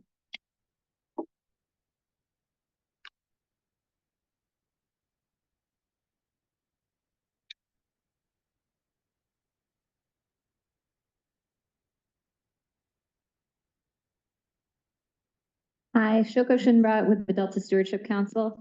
I was curious to hear a little bit more about, you talked about community insurance and whether that's the same as parametric insurance, and how, you said the towns purchase this, but do people pay into it, and how much they pay into it, and just a little bit more background on that would be super interesting. Thanks. Oops, thank you. Happy to talk about that. Actually, happy to talk about that for hours. But I know that most people, when you mention the word insurance, they're like, really, please, can I go find somebody else to talk to? But the world of insurance is changing, and the role of insurance is to help manage uncertainty. So kind of with that idea in mind, what we are proposing with the town of Isleton, which is a pilot program, it's being done in collaboration with UC Davis, the Department of Water Resources, and the Department of Insurance. And it comes from a recommendation by a climate change working group that was stood up by the Department of Insurance about 4 years ago. The idea is simple. The idea is, just as we've said, that if the levees fail, there is going to be a need for households to have a certain amount of money. And in Isleton, there's 530 households. So the idea is that they have come together and formed a special assessment district called the Geologic Hazard Abatement District. And through the GAD, it's a special assessment district. And the idea is that the GAD would purchase a $5.3 million insurance policy.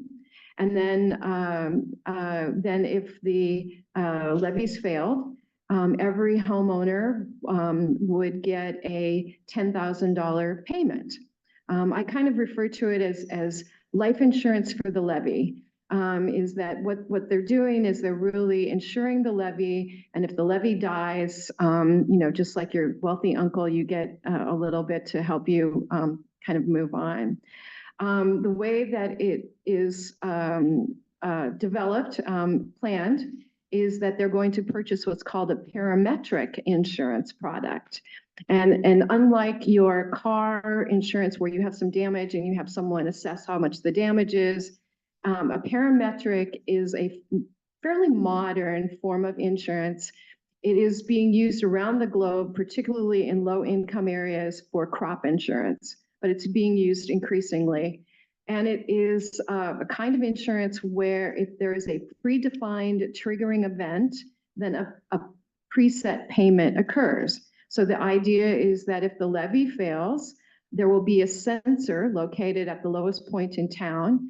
And between the levee failure and the sensor, those will be the predetermined triggers. And if they're both activated, then a payment of 5.3 million will be dispersed. And then the GAD has the ability then to give that money to each homeowner. So then the question becomes, how is it going to be paid for? And so that's the reason why they have set up a special assessment district. The plan is that they will eventually assess themselves through a Proposition 218 vote.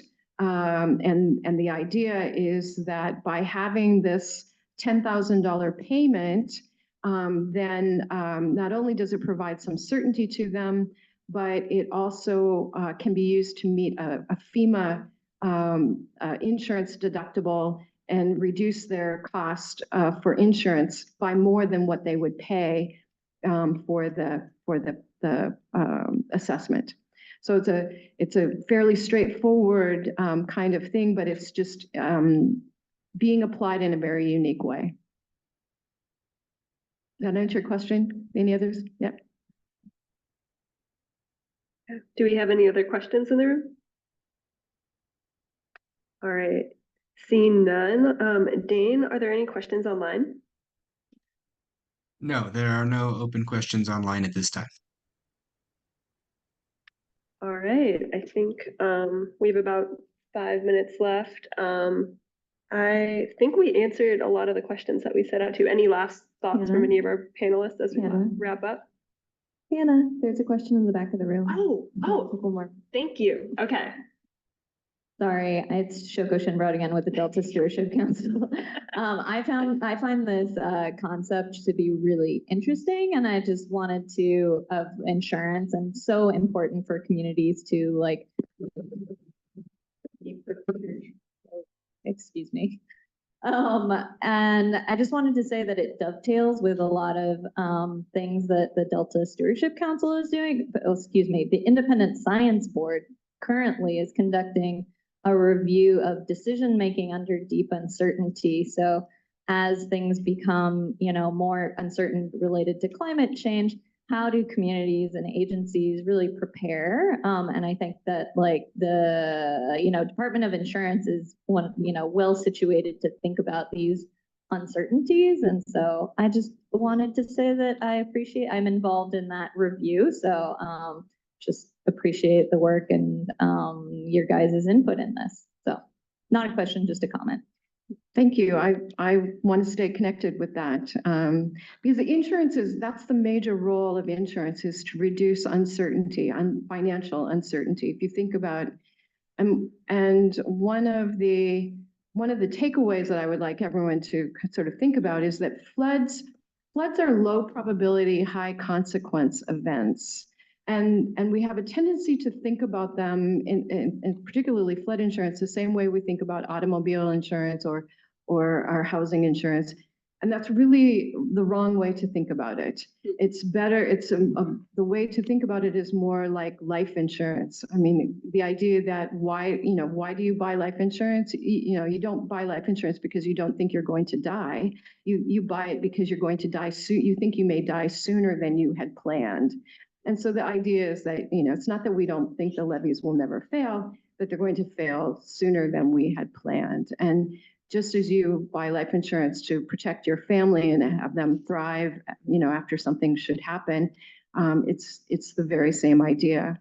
But we have been 50 years of the National Flood Insurance Program, which is completely broken. And so we have to overcome that hurdle as well. All right, any other questions in the room? Oh, I see one right here.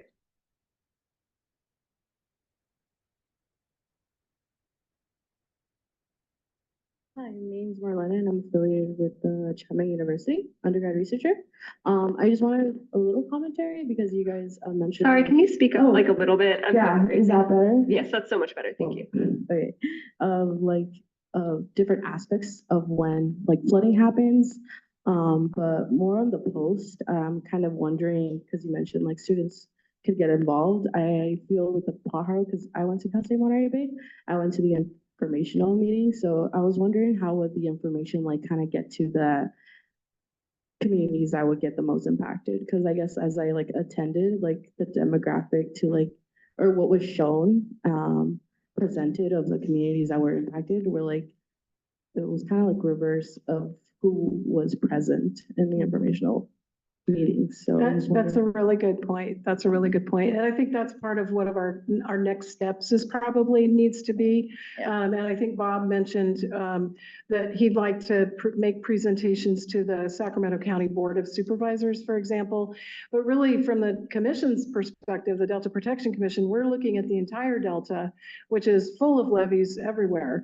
And so certainly we would be interested in trying to see how we can facilitate not only additional presentation to, actually to the communities, but also to not just present them with the problem, which is kind of what this is right here, but maybe working towards some solutions. And that is, how do people get notified? Where do they go when work with the existing emergency responders to identify this issue of the longer term need for housing and identify those entities. So there are a lot of additional steps, but your point is very well taken, which is just to get the word out generally. Thank you so much for your response.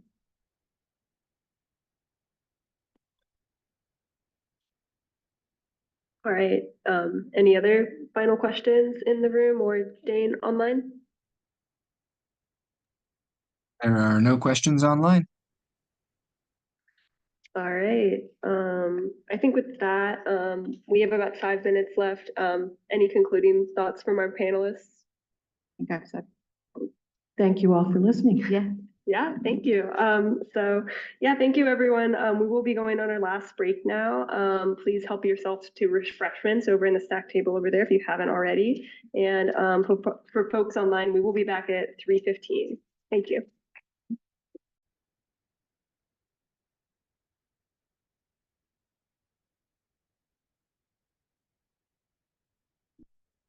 Okay, hello everyone. My name is Rachel Klopfenstein. I'm a program manager with the Delta Science program. And just want to say thank you all for being here, especially so late in the day.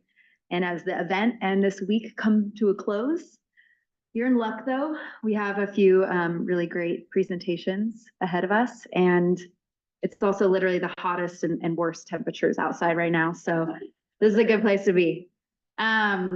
Okay, so throughout the day, we heard about new collaborations to tackle community science needs, ranging from a variety of topics like air quality, harmful algal blooms, and more. And the panels shared about successes, opportunities, and challenges. And one challenge that was mentioned by many was related to funding. So Gloria spoke to the importance of accessibility as part of that is ensuring that the right folks can engage, which may require additional resources. Communities are exposed and can be a part of the solution that was also mentioned. And the challenges of funding and resources is particularly challenging for things like HABs, which have multiple drivers and also might demand rapid response, which we're currently not well set up for in terms of funding for rapid response. Also, it takes data to create fish consumption advisories. So we need more funding to collect the data that can be used to notify and inform communities about concerns around safe consumption. And then lastly, planning is essential for disaster recovery and emergency response, and the current availability of resources is insufficient for preparing Delta communities, especially for those most at risk. So in this panel presentation, we will hear three presentations, followed by a group Q&A for the panel. So please have questions ready, but hold them for the end. And first up, we're going to hear from Dylan Stern from the Delta Stewardship Council's Delta Science program. So we'll reflect on what the program's been thinking about since the last Science for Communities event and highlight some of our funding opportunities. So go ahead, Dylan. Thank you very much. Great. Hi, everyone. My name is Dylan Stern, and I'm a program manager for science funding at the Delta Stewardship Council Delta Science Program. It's just a pleasure to be here today and learn about all the progress that's been made on these projects. Thank you for having me here. Next slide, please. My talk is going to begin with some background and getting into the Delta Science Program and the Science Action Agenda. Part of my job that I really love involves like examining the processes behind science funding to continuously improve funding for the Delta. And so I hope to give a sense of the good, the bad, the ugly of co-production, which is the term that I'll be using for community and scientists working together. And it's the contributions of multiple different knowledge sources and interested parties with the goal of co-creating knowledge and information. And then we will also look at some current funding opportunities. Next slide, please. The Delta Science Program was established to provide scientific information and synthesis for the state of knowledge on issues critical for managing the Bay Delta system. The Delta Science Program also supports the Delta Plan by promoting adaptive management and the use of best available science. And one way that we provide that best available science is by funding scientific research that addresses key knowledge gaps and fundamentally advances the understanding of the Bay Delta's dynamic social ecological system. Admittedly, most projects funded by the Delta Science Program so far have consisted of mainstream science, things such as fish biology, ecology, and toxicology. But all of our projects are vetted through the science program's independent peer review process, typically with assistance from California Sea Grant, which safeguards our decisions from potential bias or conflict of interest. Next slide, please. So what is the 2022 to 2026 Science Action Agenda? It is a roadmap for science to inform decision-making in the Delta. It addresses key challenges, including the complexity and rapid change within the Delta. It balances limited resources and multiple interest groups and science needs. It's a 4-year agenda that prioritizes and aligns science actions to inform management. It was collaboratively developed, and it identifies major gaps in knowledge. It was built on a vision of integration, and so it calls for the weaving together of different forms of knowledge, such as traditional knowledge, local knowledge, and Western scientific or mainstream approaches. And most importantly, in my opinion, it is the focus area for all research funded by the Delta Science Program. Next slide, please. I just wanted to highlight a couple relevant examples of the Science Action Agenda that are relevant for co-production. So one management need that was prioritized is to build and integrate knowledge on social process and behavior of Delta communities and residents to support effective and equitable management. And so an example of a science action that would result from that management need is to measure and evaluate the effects of using co-production or community science approaches in management and planning processes on communities' perceptions of governance and on institutional outcomes, such as implementation or innovation. And this is a marked departure from the previous Science Action Agenda. Next slide, please. We believe that science and communities can be mutually beneficial, and there's actually a large body of scientific literature that supports this. And I want to first acknowledge, with respect to tribal engagement, the ongoing harms done by a history of colonialism, genocide, oppression, and assimilation, where the knowledge systems that communities held and their languages were discriminated against.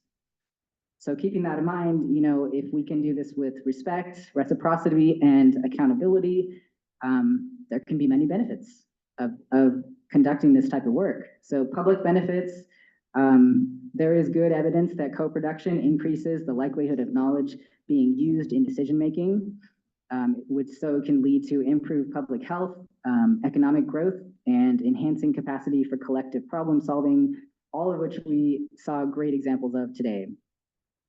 Science benefits too. We get more useful and usable science products. Incorporating multiple ways of knowing can reduce bias and make for better informed decision-making. And, acknowledging local communities consists of untapped experts. So you combine that with science and it opens up a whole lot of possibilities for scientific discovery. And then communities benefit. So a stronger network that builds bridges between scientists and communities should include everyone at the table. And that will result in like shared ownership of data and other products, more trust in government and science, and capacity for continued civic engagement in the future. And investing in community-based or community-led science is also very much aligned with the Delta Stewardship Council's work plan and other initiatives that elevate community voices, including Delta Adapts and the Environmental Justice White Paper, tribal engagement, and interweaving traditional knowledge efforts. Next slide, please. Oh, that's not me.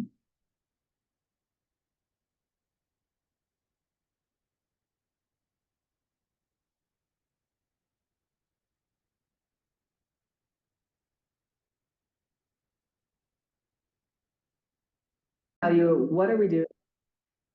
What are we doing at the science program to promote community scientist engagement? We've implemented a number of changes to our most recent call for research, which is the 2025 Delta Research Awards. As an aside, the solicitation is no longer open for new projects, but we have made some significant changes to the solicitation focus area, our outreach approaches, and more. So the science action agenda, which I went into detail about earlier, promotes co-production and participatory research. Large projects that apply are required to have one or more letters of support from a Delta community partner, resource manager, or decision maker. And then as far as outreach, in the advance of the solicitation, the council sent out a survey to researchers and potential applicants, and it was called Research Connections to Delta Tribes and Communities. We received 13 great responses that were distributed to community-based organizations and tribes to encourage partnerships. And then during the solicitation itself, applicants were able to use a message board to continue with relationship building. And we recognize that these approaches are a good first step, but projects ideally should be developed and led by tribes and communities. I think we're getting there though.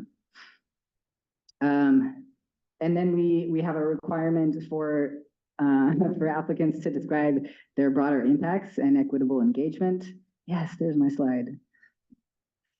Thank you. Great.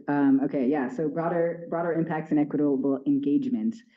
Each applicant needs to describe how the information produced from their project will lead to broader impacts that could contribute to more effective and equitable management of the Delta.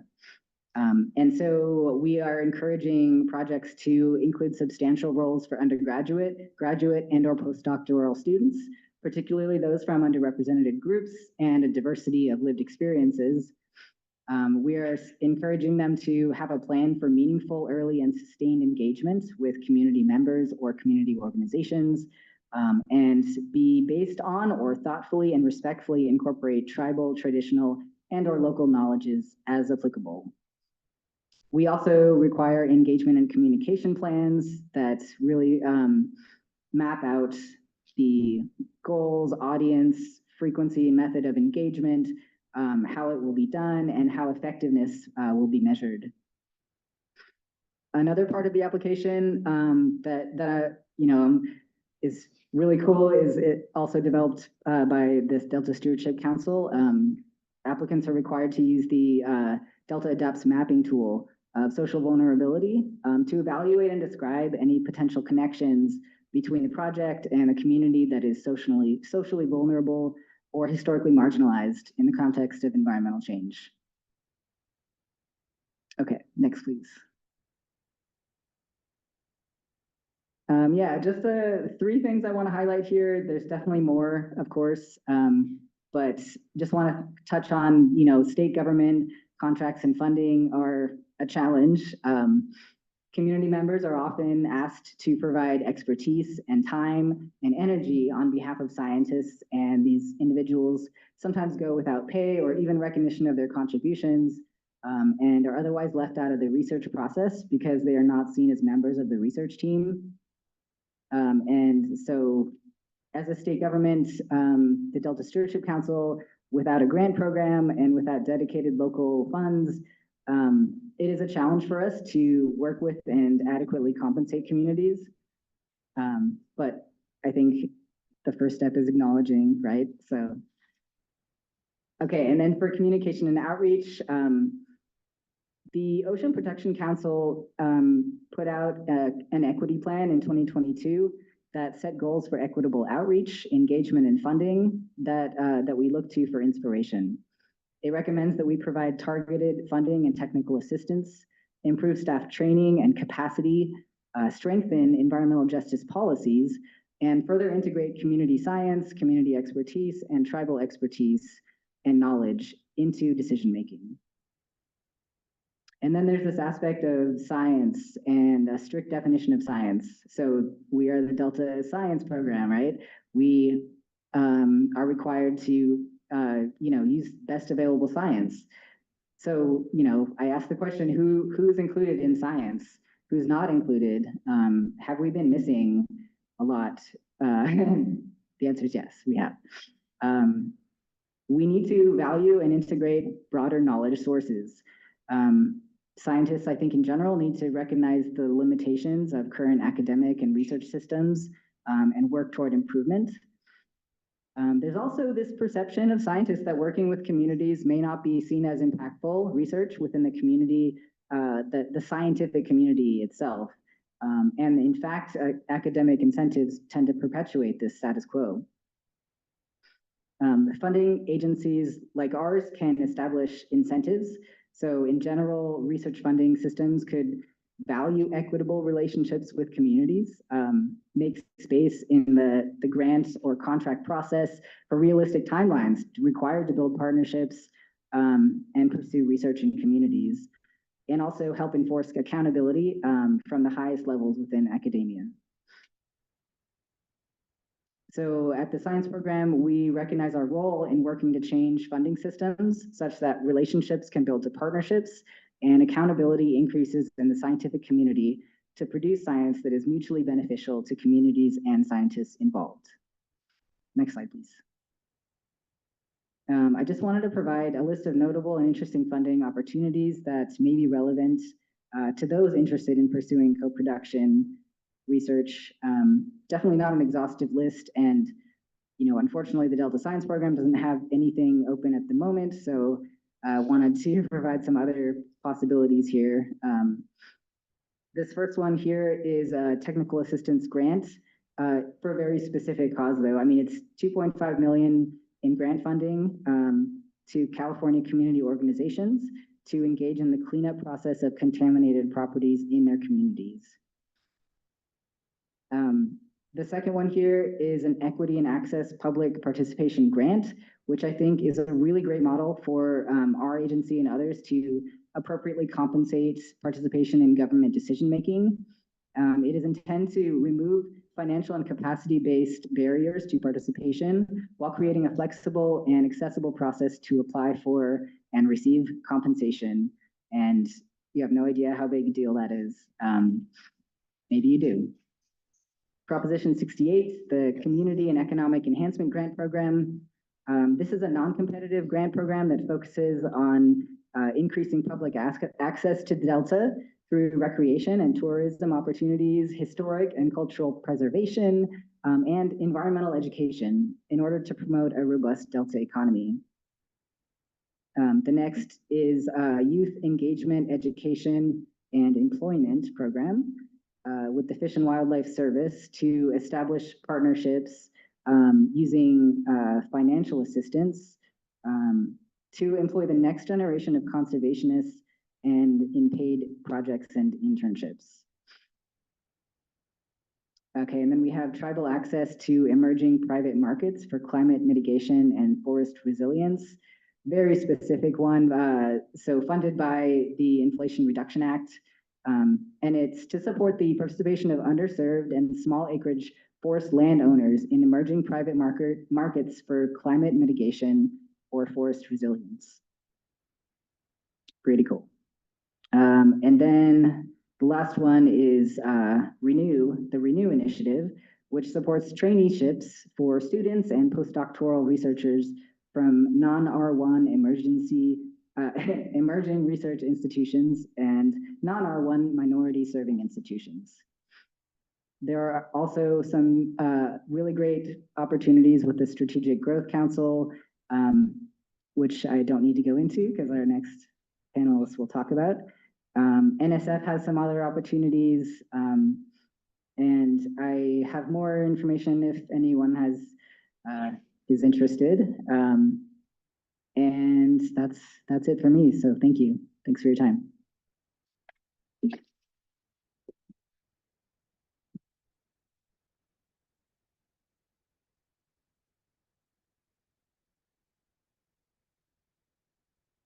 All right. Thank you so much, Dylan. So what I'm going to do next is invite our next presenters up, Blanca Escobedo from the Strategic Growth Council and Hector Olivares from the Catholic Charities of Stockton. So you can join Dylan up here at the panel table. And while we get those, well, the slides are set up, you already got a little sneak peek. So Blanca's going to highlight some of the Strategic Growth Council's technical assistance opportunities and other support that's provided for communities. And Hector will share more on how their entity is doing capacity building kind of with some of that grant funding. And I'll turn it over to you, Blanca. Go ahead. Oh, how about now? Okay. Hi, everyone. Happy to be here. My name is Blanca Escobedo. I'm a program analyst with the Strategic Growth Council, and I work on capacity building programs for our community assistance for climate equity team. And I'll actually kick it off to Hector if you want to introduce yourself now, and then I can. Sure. So Hector Olivares, I'm the program manager for Catholic Charities Diocese of Stockton for the Environmental Justice Program. All right. So I just want to introduce the Strategic Growth Council because we have a lot of different programs, but I'll give the caveat that we actually don't have a lot of funding in this current moment. A lot of our funding was reversed just for this year because of the state's budget downfall that I'm sure a lot of you are aware of. But we still have a lot of cool initiatives that we want to help communities access for the funding that is available. And there's a lot of federal funding available. So we really want to tap into that. Can we go to the next? Oh. Thank you. So as a Strategic Growth Council, we not only have like investment programs like our Regional Climate Collaboratives program and our Transformative Climate Communities program, as I'm sure a lot of you have heard of. We also have a lot of different initiatives like collaborative policy initiatives, the capacity building and technical assistance programs, which I lead, and then the integrated policy and planning initiatives, which we try to like influence planning and policies and work with other state agencies on those efforts. And I'll talk a little bit about the TCC program, the Transformative Climate Communities program. We don't have funding for round 6, but we're hoping the budget outlook can look better next year. And so that might be of interest to a lot of people. Yeah, fingers crossed. Next slide, please. So these are some of the programs that we have. Like I said, TCC. We also have affordable housing and sustainable communities. We have the Sustainable Agricultural Lands Conservation Program, which does have funding. And then the Community Resilience Centers program that just wrapped up its first round, which invests in emergency climate centers and hubs in different parts of California to prepare for climate disasters. We also have capacity building programs like RCC, the Regional Climate Communities program, the Tribal Capacity Building Program, which is like RCC, but it's focused on tribes and tribal serving organizations. And we just wrapped up our first pilot award for that. And yeah, there's a lot of cool programs that we hope to get more funding for in the next year. So TCC, I believe Stockton has received a planning grant for TCC, but also it's made a lot of investments over $424 million over the last, I don't know how many years now, 6, 7 years, 5, 6 for TCC, a lot of, so 6 years, thank you, Hector. And so it really funds a lot of diverse projects like urban greening. Fresno TCC program had a community college project spur out of that, food access, solar, housing, things like that. So a lot of different climate project areas that can be applicable to a lot of like groups that you're all working with or interested in.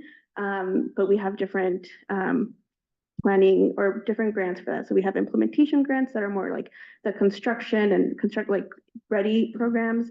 And then we have the project development grants to help you develop into a construction grant. And then we have the planning grant to help you identify what those projects could be and look like. Next slide, please.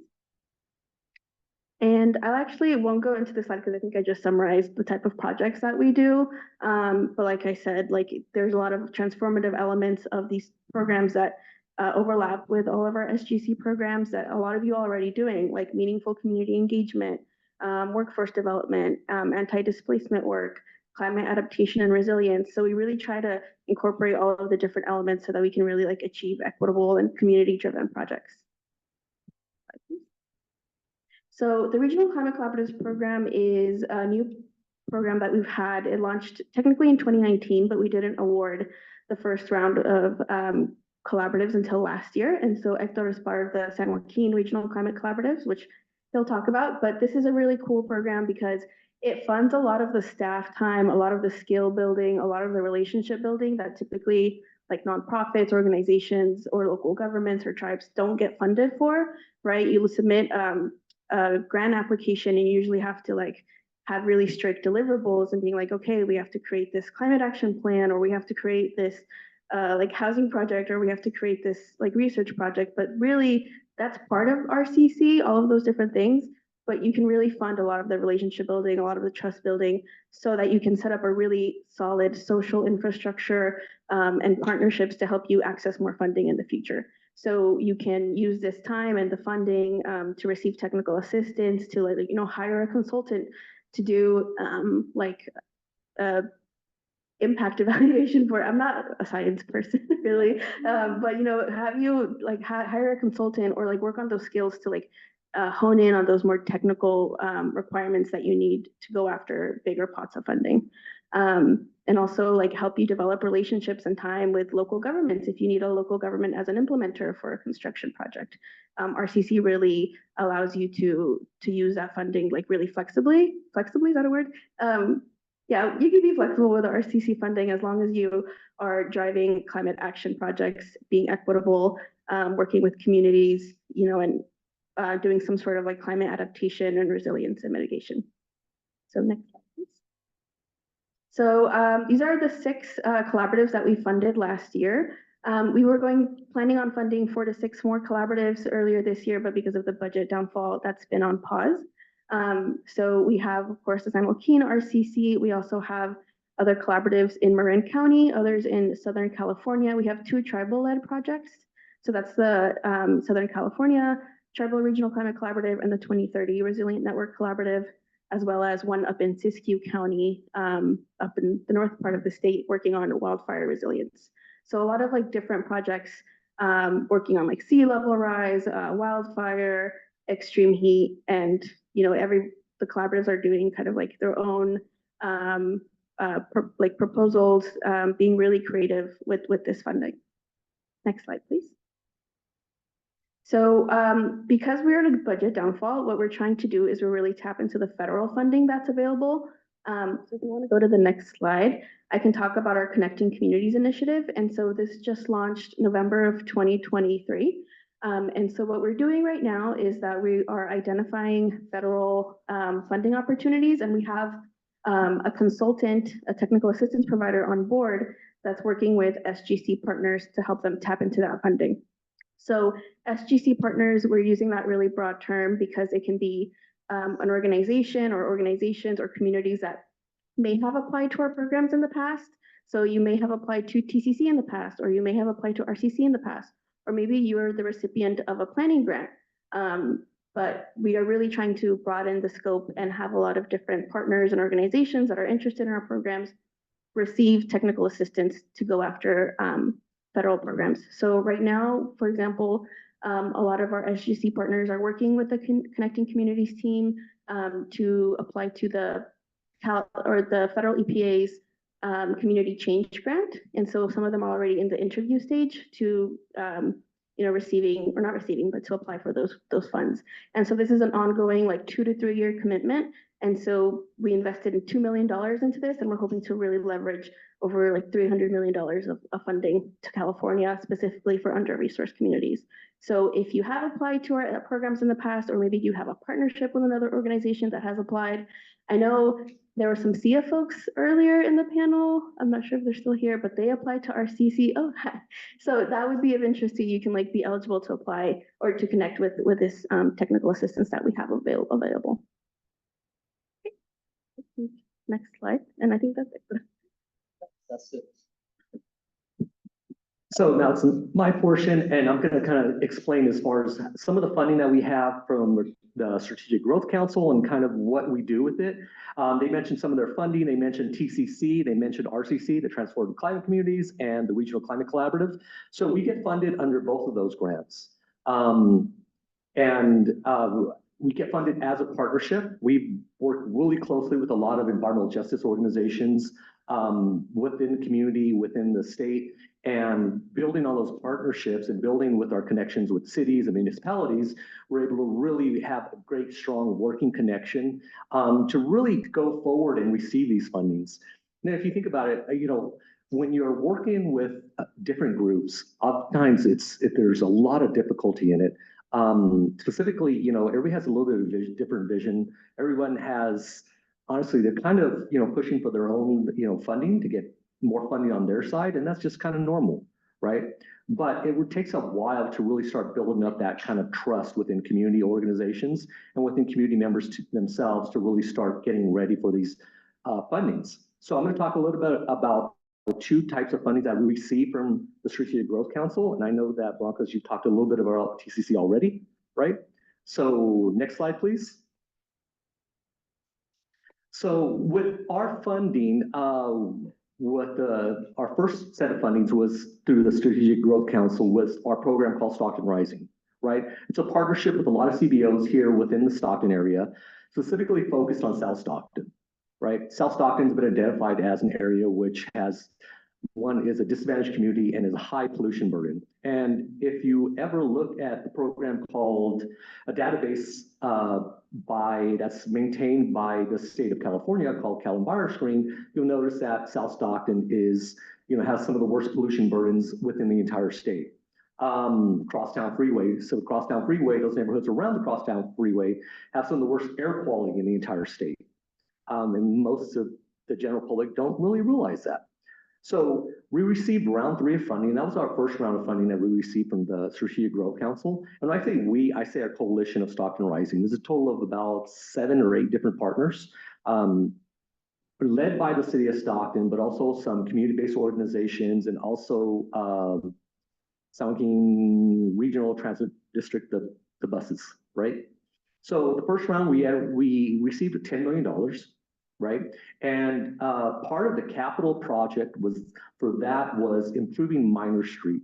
So Minor Street leads right into, on the backside of the movie theater, right? They've done some improvements out there. If you get out to South Stockton and you see Minor Street, you see that, it's been improved. They included that roundabout, right? And that was the capital project that they focused on, including bike lanes, because that area tends to be a lot of heavy bike traffic from a lot of the residents. So making sure that they're safe.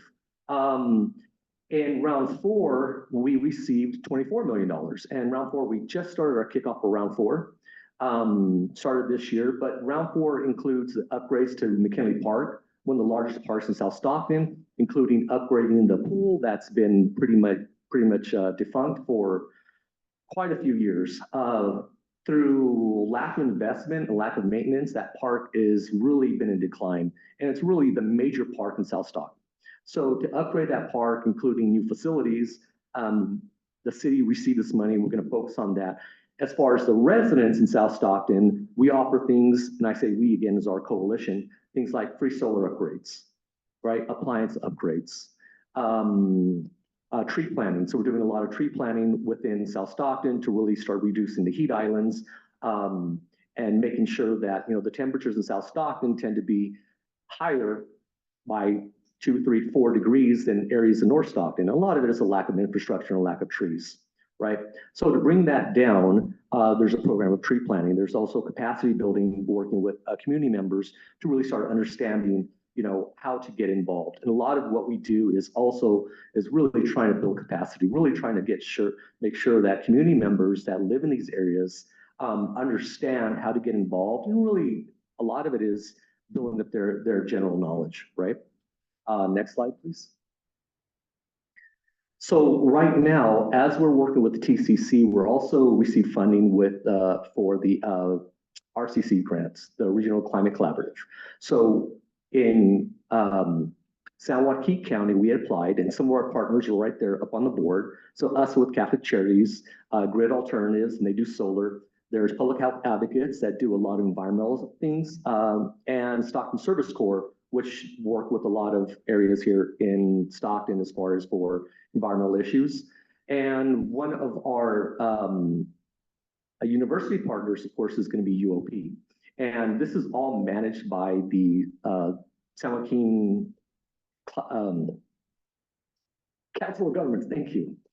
So many acronyms, it's kind of hard to start figuring out what they actually stand for. SJCOG, which is San Joaquin Council of Governments. So they pretty much administer it. And we all have our different areas in the county that we work in, right?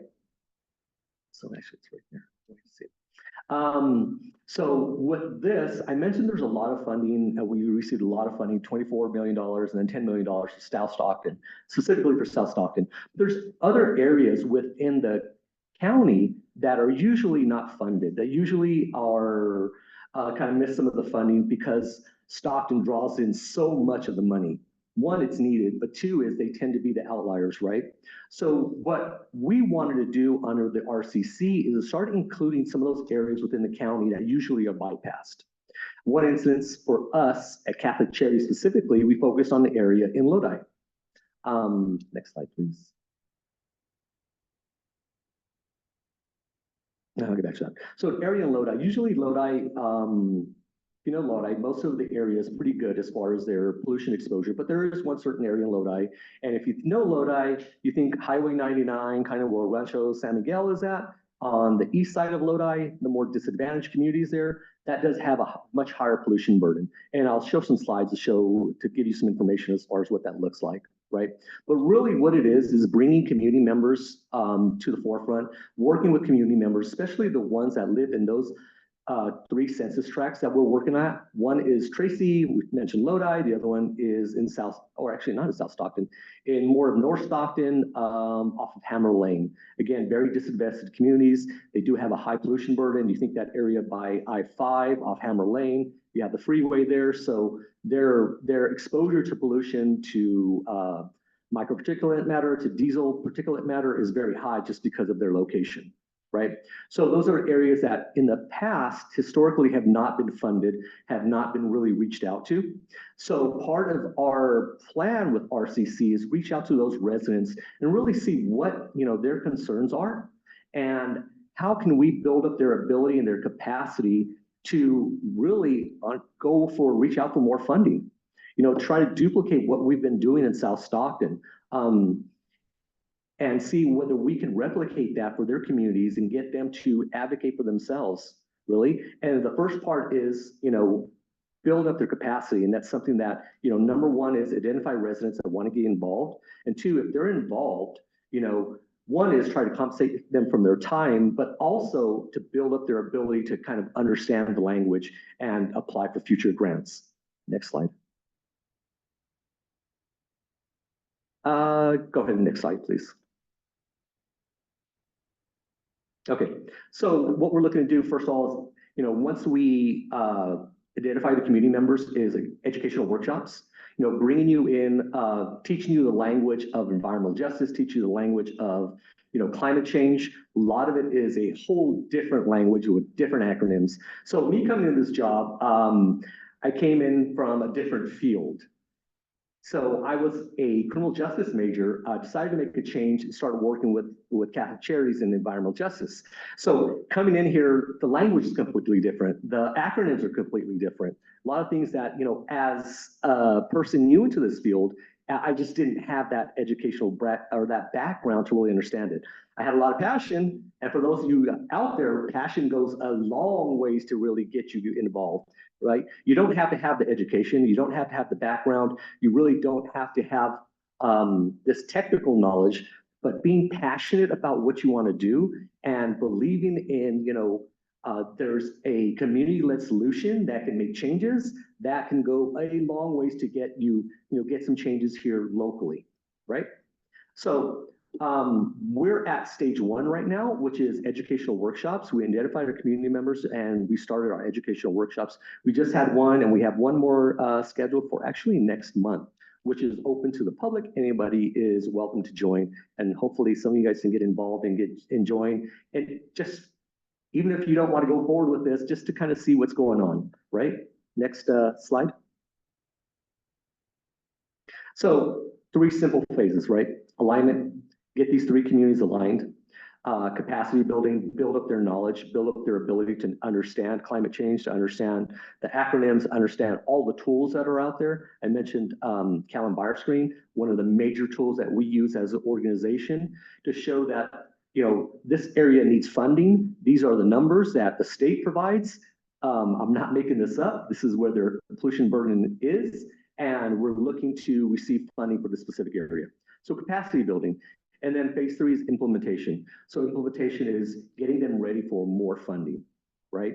So what we really want to do is making sure that as we finish this grant and wrap up this grant, we have community members in those identified communities that are able and feel comfortable going forward, working with their city leaders, working with local, county or state leaders to really start applying and receiving more funding. They have the knowledge now, they have the ability to go forward. Now it's a matter of putting that into action. Next slide. I think I'm gonna kind of pass this up here real quick. And capacity building, I kind of mentioned, just increase their knowledge, and then start building out toolkits that they can help out with input, and something that they can rely on to go forward with any kind of grants. Next slide. Well, we talked about some of our workshops. Here's an example of some of our workshops. We had this in downtown Stockton a couple of months ago, and it really was just building up people's knowledge, you know, very interactive. We actually provided food. So that's always nice to go to an event that provides food. You guys had coffee here, right? Donuts, something. It's always nice to go someplace where they actually provide you something to eat. So we want community members to get involved, right? Especially in the evenings. They have their children. They have a lot of other things that are going on. At least we can take care of dinner, provide them some food for them, right? And it's more of an incentive to get out and attend. Next, please. Okay. All right, so for RCC partners, again, working with our small groups, each community of focus, those 3 communities, we identified 5 different community members that we're going to be working with, right? And those community members live in the community that we're looking to focus in. And they, as we interviewed them, we found these people that actually have a great deep tie to the community and are able to bring people out to these meetings, to these workshops. So I'm really excited, especially for Lodi, because Lodi is, I mean, you guys live in Lodi? Anybody? Yeah, Lodi is different. I live in Lodi. Lodi is different. It is different from Stockton. It is different from Manteca, different from Tracy. It's just, it's a different animal right there, right? To get people involved, specifically, you know, in things like climate change, where you still have a large portion that don't believe in climate change, it's hard to kind of bridge those gaps. So finding community champions, finding people that are already invested, already trusted community members, goes a long ways to getting that done and getting that accomplished, right? And I can leave that up there and you guys can. Okay, yes. Next slide, please. I'll give you my card before you leave here. So some more work plans, again, making sure that we're building up this data source, make sure that as we're working with this, University of the Pacific is going to actually host a lot of our data online. So it's going to be publicly accessible. So any organization, especially up and coming organizations, you know, in Lodi, there's not too many really organizations that are really involved in environmental issues. They're more of things like the Crane Festival, some other things, but not exactly involved in what's going on in the community and how to reduce pollution and pollution exposures. And this will be available. So if you want to have more intimate knowledge and kind of read through it through your time, I'll let you go through it. I really don't want to read every single thing by itself. Okay, but one ability we have with RCC, with Strategic Growth Council, is they do provide even us some technical assistance. So we've been doing at least once a month, meeting with them, providing their technical assistance, their TA assistance, to really start figuring out solutions to some of these barriers that we're facing, right? And helping us in that sense, including reviewing some of our materials, giving us pointers on some of our outreach materials. Maybe you want to include this, maybe you want to change the wording of this around. So it's been really, really helpful. Next one. I don't know how many. We talked about communities of focus, Stockton. Next slide, please. Again, Lodi. Next slide. And we see that this is a screenshot from Kellen Meyer's screen, right? So this is the area of focus that we're looking to work in. And if you see Callan Byers screen, you take a look at the numbers, they show the population right there on the right-hand side, correct? So mainly Hispanic, 79, 80% Hispanic, and you're looking at the educational levels. Education is 98. 98, the lower the number, the better the number. 98 means that the educational level is fairly low, right? You look at poverty very high. You look at unemployment, very high. Housing burden, still that's very high too. And you're looking at overall their pollution exposure, right? On Callan Byers screen, out of 100, and they're at a 95. So still that area has a pretty terrible numbers as far as pollution exposure. And you look at things like diesel particulate matter, they're at 89%, right? So again, very high numbers, a community that is definitely in need, and a community that is a disadvantaged community. Just, by the numbers. Again, information, if you're interested, Callan Byers screen 4.0, take a look at what you live at, take a look at where you grew up at, and take a look at what your pollution burden is. It might be very, very, very surprising to you. Next. I'm not sure how much time I have left. Good. Good. Okay. So again, as we were meeting with Lodi residents, some of their climate concerns, of course, is air pollution, water pollution, lead from housing, and then flooding.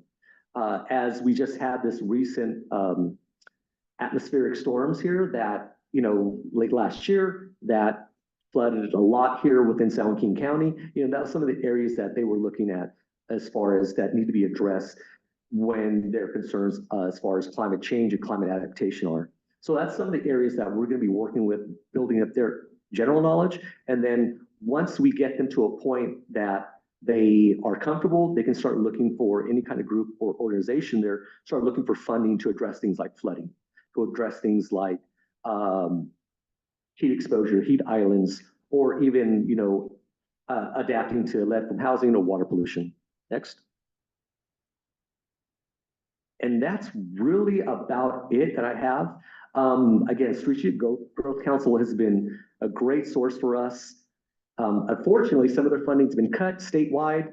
Lately, what we've been doing is we did some advocacy work in Sacramento, worked with legislators, and they passed a climate bond. So that climate bond is going to be some funding sources that are going to be there, and it's not going to be dependent on the state's budget. Other than that, that's about it for me. What's that? All right, thank you so much to our panel presenters. So this is our opportunity for a Q&A with these folks. We have about 20 minutes, so we have plenty of time for some questions. And I'm just gonna ask that folks in the room, please raise your hand. Trisha's gonna run the mic to you. Please just introduce yourself first. And then for folks online, please add your questions to the Q&A, and Alex is there to help monitor that, and we'll ask some questions. So let's start with folks in the room. Any questions for our panel?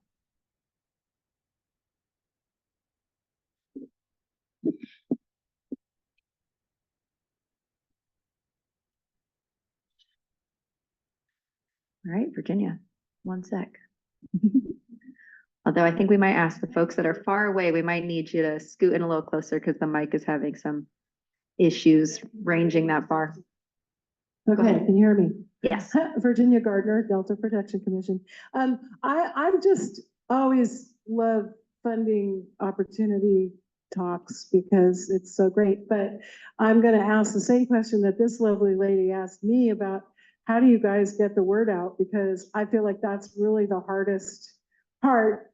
And I don't know to what extent you do dog and pony shows all the time, or just interested to hear sort of your specific outreach to not only the people who might need the money, but the people who know how to get the money, and also whether or not you do workshops on how to get the money. Yeah, go ahead. I'll go first and then you can follow up. But I think most state agencies, so coming from a state agency perspective, we have this timeline. We have this notice of funding availability and we post it online. I think state agencies, we can do a lot better to get the word out and to like go to communities directly. I think being how bureaucracy tends to be, we set up online workshops and have public comment periods, usually for 30 days to 60 days, depending on the program, where we, release the notice of funding availability, telling you like what the program is, telling you how much funding is available, telling you, how much money per application is, the minimum to max allowed. And then after that, we have draft guidelines. And I think the draft guideline portion of our timelines are the most important part, aside from submitting an application, because that's when state agencies or funders can amend the program based on community feedback. And I think that's one of the hardest challenges that we have, is getting enough public comment and getting enough community feedback to amend our guidelines and be like, are we kind of going toward the right direction? Should we make this process a little bit easier? I mean, we always want to make the process a little bit easier, but sometimes it's better to get community feedback telling us specifically like, hey, this is kind of a really heavy burden. Can you lighten a little bit? So as an example, for our RCC program round 2 that we just had this past year, we condensed our guidelines from like 50 pages down to 35, which 35 is still a lot, but we definitely wanted to cut back on the language and being as simple as possible. And then we had a draft partnership agreement as part of that, which I think is also really important. A lot of the application materials that you see are really burdensome, but a lot of the ones that we have, there's a purpose for them because you can reuse them for other funding opportunities. And then now we're seeing federal funding opportunities kind of take inspiration from the state process, and now they're requiring partnership agreements. Now they're requiring resolutions. They're requiring like collaborative partnership structures. So we have all those templates built out that we can share with you all. But going back to your original question, it's usually kind of like this timeline where we release the NOFA. We have like a contact list of communities or organizations that have previously engaged with us that we reach out to, and we really try, it's mostly through email, but I think we need to do a better job of going to in-person events, and because usually it's like statewide programs, I think we can do a better job of starting earlier and divvying it up by region. So hopefully, if we get more funding next year, that's something that we want to tackle, is having like language accessible in-person events, or having them even like after like 5 o'clock, because a lot of these workshops where we're seeking public comment, where we're seeking feedback, where we're giving workshops about how to apply, it's usually like 10 a.m., 1 p.m., 2 p.m., not really accessible to people that are working outside of like the nonprofits or governments that are applying, right? It's not really accessible to like the communities on the ground. So that's something that we need to be better at. Right. As a community-based organization, you really have to be proactive to really look at funding. There's always notifications going out. So being part of the mailing list, being part of the work, working with your partners, oftentimes we will get the proposals and then we'll just start scanning through which makes sense to us as far as the funding and what they're looking for funding for. And does that align with us as an organization, as some of the work that we want to do? But having to be really proactive, I think for us, it's really easier because of our deep connections with other community-based organizations. I always tell people with Catholic Charities, so we're a nonprofit, right? Traditional nonprofit, even though we have that religious background, traditional nonprofit, a lot of direct services, veteran services, food bank, immigration services, legal services. With our program, with the environmental justice program, we're just a program within Catholic Charities, but because we have such a close connection with a lot of other community-based environmental organizations, we're actually closer to them than we are internally to our own organization.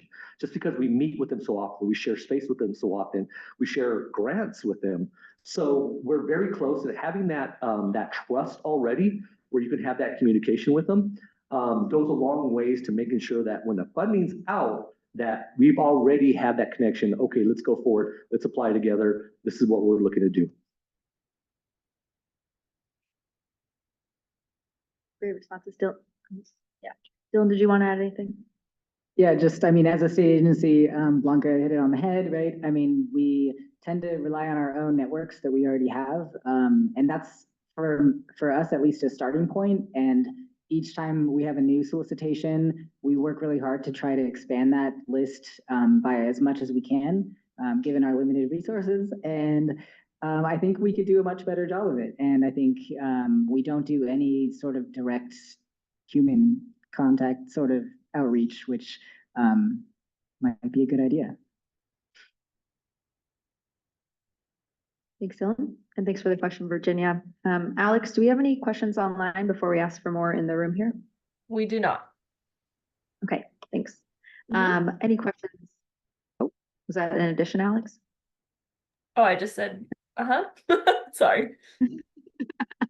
Great. Thanks for the confirmation. Any other questions here in the room?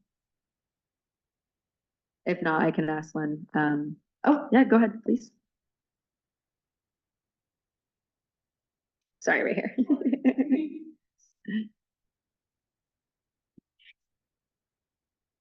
This is going to be a hard, Marlena, student at Cal State Monterey Bay, but I'm with Chapman University right now for research. I'm so sorry. I might pick at your brains for a little bit. I hope it's okay. Because you guys mentioned with RCC how the framework is with educational workshops. I think that's so great that you have like also with the language and stuff. But I guess I have a question about TCC, Transformative Climate Community. Sorry to interrupt. Can you speak a little bit louder? Yes, Thank you. I'm sorry. No, you're okay. Because I know I also attended one of the informational meetings to see how I could help out or learn. And I know they had like this form for residents to fill out if they want to be like a speaker, and like I think they choose 10 and then they distribute them like compensation throughout maybe 2-year planning committee. They get like they attend one workshop a month, and they're like the resident speakers, and they get like 10 grants for like compensation over time. And I was wondering how that could also be, I don't know, beneficial to distribute to like other participants, because I know it's like difficulty, like you said, like after hours, or even with trying to find like childcare. Yeah, I was just wondering if there's like not a loophole, but like a way to like better distribute, like kind of make everyone feel like they've also like give them the confidence to participate more. Right, and absolutely. You know, one thing we, like you mentioned, we try to do. Compensate them for their time for attending meetings, right? Because it is a burden on them. We're asking a lot out of them. So when we apply for the grants, a lot of that has to be, all those details have to be worked out as we apply for the grants, right? So how many community members that we're looking to be involved in, how much we're going to be able to compensate them, and all that has to go, you know, it's already, once we get approved, that's already been approved. So to go back later and try to compensate other people, as far as funding, you know, that's not something that is very easy to do, but we do try to at least, you know, provide things like, you know, informational and translation services, childcare, and like we mentioned, if we can, providing food, right? So at least at that minimum, it compensates them some ways. It may not be financial, you know, if they want to attend, but at the minimum, we can at least work with, you know, what we can do. Can I ask a small follow-up on that? Sure. In terms of trust, like building trust, because I feel like when I saw the demographic, or it was like farm workers, but also they I would try to encourage some people that I know to attend that like are in the area of like vulnerable communities, but it's not, it's like implemented fear. And I don't know if it has to do with like government overseeing it. I'm not sure. Like, how do you, I don't know, tackle that? So most of the outreach is done by the community-based organizations, right? And you're right, there is a lot of fear. One is that you feel that you don't have the knowledge to be able to do it. Like you don't know, there's climate change, but I don't know anything about climate change. I don't know anything about, extreme weather. So maybe they're discouraged in that way, right? Also, they may feel that language might be a barrier. We'll try to meet those needs as they get there, but also you got to realize, when we do community outreach, it is very, very difficult. One is, especially when we work with disadvantaged communities, oftentimes the residents in those disadvantaged communities have so many other competing interests that they think this is low. This is low on some of their needs. They're working, they've got to get the car fixed, they, got to pay their bills, they got to take care of their children, make sure that they're doing their homework. So oftentimes this is a really low priority. So that affects as far as community outreach, but we would definitely love people just to come out. If you don't want to get involved, that's great. That's great too. But if you want to just try it out and come out in some of the meetings and just kind of see what it's about, again, you don't have to be an expert. Thank you. If I can add to that, actually, that was a great response. It's definitely really hard, right? And my background is in community organizing, so I've had a lot of no's said to me, like, I can't go to this community meeting, I can't go to the city council meeting, I have things to do, right? But getting voices out there and getting like them, like city council members to like hear firsthand from those communities was so important. And so one of the things that I've really like learned and internalized is keep showing up despite how many no's you might get. And another thing is to have like a long-term goal and a short-term goal, because a lot of the times, like Hector said, it's not their first priority, right? Like, let's say you're working on a climate action plan, or you're working on something that has more of like a long-standing goal that you won't really see the benefit of for like maybe a few years, but still really important, is to weave in some like short-term goal. Like, what is a win that you can get in like a few months time frame to keep the momentum going and to make it so that communities get something out of this process. So one thing was like inviting the county board of supervisor to a community meeting, and we're like, okay, like that's kind of a win because you got, this board of supervisors that doesn't have a lot of, I'm not saying the specific one, but Larry, but that hadn't gone to this community in such a long time, and for him to show up like at a 7 p.m. meeting in like the middle of the summer, and to like, communities kind of like had, they vented their frustrations, they talked about their priorities, they were asking for things that they've been asking for a long time. To them, that's a win because they finally had someone hear them out, and that's just starting point. So identifying a short-term and a long-term goal is probably something that I've always tried to like weave into community engagement. Thanks. I actually want to build on that a little bit and ask a follow-up question. So I think today throughout the day, we heard a lot about how, these community issues or, challenges need funding and resources. But some of them I think require faster action than others, and others, require more consistent long-term funding. So I guess my question is, maybe can you speak to how any of the funding that you provide or receive can be used to address some of the more emerging needs that require a bit of faster action? I think for TCC or maybe other funding programs that have kind of like a longer term goal, like maybe like a 617 like plan. I think for example, you can buy community air filters or air purifiers with some funding. So maybe like identifying if those programs let you buy like physical things, air monitors, air filters, water filters was one thing. When I used to work in community organizing, we got a grant from the State Water Resources Control Board, and it was for like a long-term connection project, but we were able to use some of those funds to purchase like water filters or things like that. So I know a lot of funding is really rigid. I know with like our capacity building, we don't fund like physical stuff, but they can fund things like Hector said, like childcare, community stipends, so that they can get like $50 gift card every time like they go to a community meeting, things like that. I don't know if you have other ideas. Right, and sometimes, one of the issues is a lot of these fundings, that has an immediate need. The states and national is just not set up that way. It's a long process. You apply for it for months. And we talked about RCC. We talked about how we applied and we got accepted for RCC. So my organization tried to replicate that in Stanislaus County with some of the CBOs that we worked with too, including Stanislaus Public Health for round 2. And the funding got pulled. Unfortunately, we were everything ready to go, but funding got pulled. And it's just some of the realities. But I think there is a lot of burden to apply for funding. It's not right away. You're not talking about, you apply for funding and then a month later you receive the funding. We're talking about months and months and months to really receive the funding. So the turnaround time is still a very heavy burden. And then the process too, when we're looking at the new push is coalition building, right? You working with the coalition, and that right there has its issues too. Besides working with the coalition, there's also, the issue of who's going to actually be the administrator of the grant. And that's something that really needs to be changed. Administrator of the grant is you're the primary person. All the money goes to your organization and you distribute it out to all the other organizations that are a part of this group. Right. And that's really a big issue with capacity. When we're looking at our organization, we've been asked to be administrator on some of the grants, but we just don't have the ability to manage that fund and then pay out all the other different organizations. We just don't have our finance team that's big enough to be able to do that. It's too much of a burden.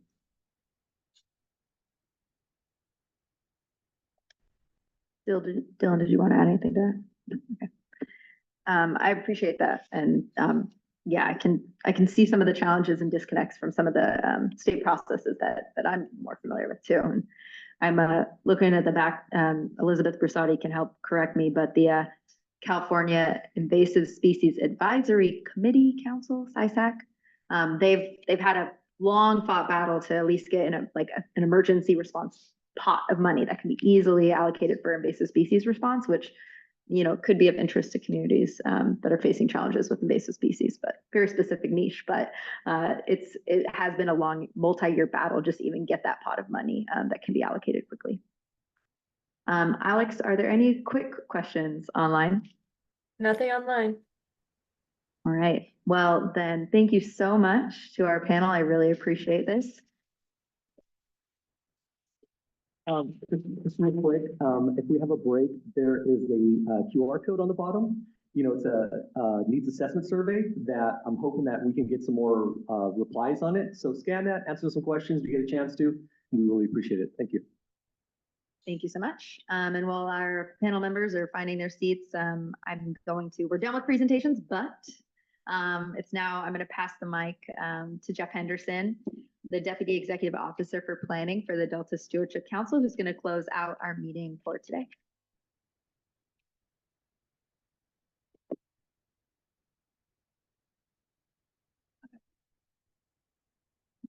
All right, good afternoon, everyone. It's a pleasure to be here. I'm Jeff Henderson. I'm the Deputy Executive Officer of the Delta Stewardship Council.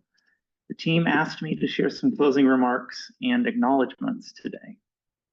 Today's platform provided an opportunity to showcase the power of partnerships between academic and agency scientists and community organizations in approaching many of the grand challenges that are facing the Sacramento-San Joaquin Delta. And doing this by applying research that values community needs and resources. And my hope is that everyone participating today learns something new and better understands the power of partnerships due to today's activities. And I don't know about you, but I think today was a big success thanks to the work of many people. I'd particularly like to recognize Megan Thompson and Hannah Cheney for organizing the event. This has been a major part of their work for this past year, and it's great to see it materialize.